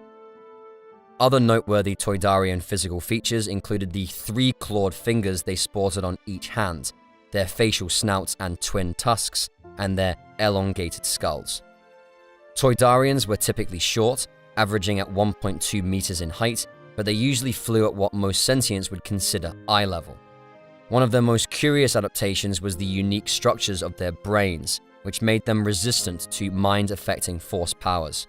This probably developed to help Toydarians avoid the Shaoran, but it had the added benefit of making them harder for Jedi or Sith to manipulate, a valuable skill in the Star Wars universe. Toydarian civilization was built on food distribution. Their economy and entire way of life was built around algae-based agriculture, which was under constant threat from disease and natural disasters. The planet's history was marked by famine, with food shortages occurring every 30 years on average, partly due to natural conditions and partially due to the sheer volumes of food Toydarians needed to survive. Famines were generally made worse by conflict. When shortages occurred, Toydarians would often steal from their neighbors, and failing this, they were known to poison their neighbors' food supplies, believing that if they had to go without, everyone else should too. As complex states developed on Toydaria, they often battled each other over food. Some of the bloodiest wars in the planet's history were fought over food supplies. These hardships led to many Toydarians developing a shrewd business sense and a keen sense of value, which made them tricky negotiators and, much of the time, preoccupied with the accumulation of wealth. As Toydarians spread throughout the galaxy later in their history, this gave them a reputation as greedy and untrustworthy. Most of the time, this was undeserved. Toydarians could be cunning, but most of them were honest nonetheless. Despite the challenges of life on Toydaria, or perhaps because of them, the Toydarians eventually developed cities and technology, with the largest city being the planetary capital, Toydor. The planet came under the rule of a feudal monarchy based out of Toydor, under which the various realms of Toydaria were ruled by nobles that were vassals of the planet's king. These vassals were allowed to compete to solve their differences and form alliances against each other, but the king was always sure to keep them in check and reasonably happy. The struggles of life on Toydaria could have been alleviated had the Toydarians joined the Galactic Republic. Unfortunately for them, however, the first galactic civilization to reach Toydaria's system wasn't the Republic, it was the Hutts. Toydaria was located very close to the planet Ivakar, which in 15,000 BBY was seized by the Hutts and became Nal Hutta. Hutt servants charting routes west from Nal Hutta along the Oktos Nebula discovered Toydaria, which was promptly claimed as a vassal by the Hutts. From that point forward, Toydaria was a part of Hutt space. All things considered though, Toydaria got off easy under Hutt rule. The Toydarians weren't enslaved like the Nikto or the Klatunians, merely vassalized. They were allowed to keep their government and a large degree of their independence, though they were expected to pay tribute to the Hutts and defer to them in matters of galactic politics. The Hutts, in turn, brought advanced technology to Toydaria, and they also allowed the Toydarians to import food from other regions of Hutt space, largely bringing an end to the planet's cycles of famine. Nonetheless, Toydarians were second-class citizens within Hutt space, as with all other non-Hutts, and many of them lived as servants to Hutt crime lords. Hutts on Toydaria also expected to have their needs put first, rendering the Toydarians an underclass on their own home world. During its time as a Hutt vassal, Toydaria modernized in a few ways, but for the most part, it stubbornly refused the standards of galactic civilization. It retained its feudal system and outright forbade the introduction of some outside technologies. Speeders, for example, were banned by law due to the risk they posed to Toydarians in flight, though exceptions were made for Hutt caravels. Toydaria's cities were instead connected by light rail, which allowed for safe and easy passage through the planet's swamps, and cities like Toydor were rebuilt with modern materials. Most Toydarians, however, preferred to live as they always had, dwelling in simple agricultural villages with little advanced technology. The Hutts built a handful of modern settlements on Toydaria, but these were all vacation resorts designed for their benefit. Unlike most species, the Hutts, who had also evolved on a swamp world, felt at home on Toydaria, and they made frequent use of the planet's muck spas. Some Hutts also liked to venture out into the swamps to hunt grabworms. In total, Hutts made up 18% of Toydaria's population of 11 million. Toydarians made up most of the remainder. The Toydarians' history was mostly mixed up with that of the Hutts, but there were a few points at which they made an effort to exert their independence. In one instance, the Toydarians discovered Rugosa, a beautiful ocean moon in the remote Sanbra sector, and kept it secret from their Hutt masters, using it as a hidden resort world of their own.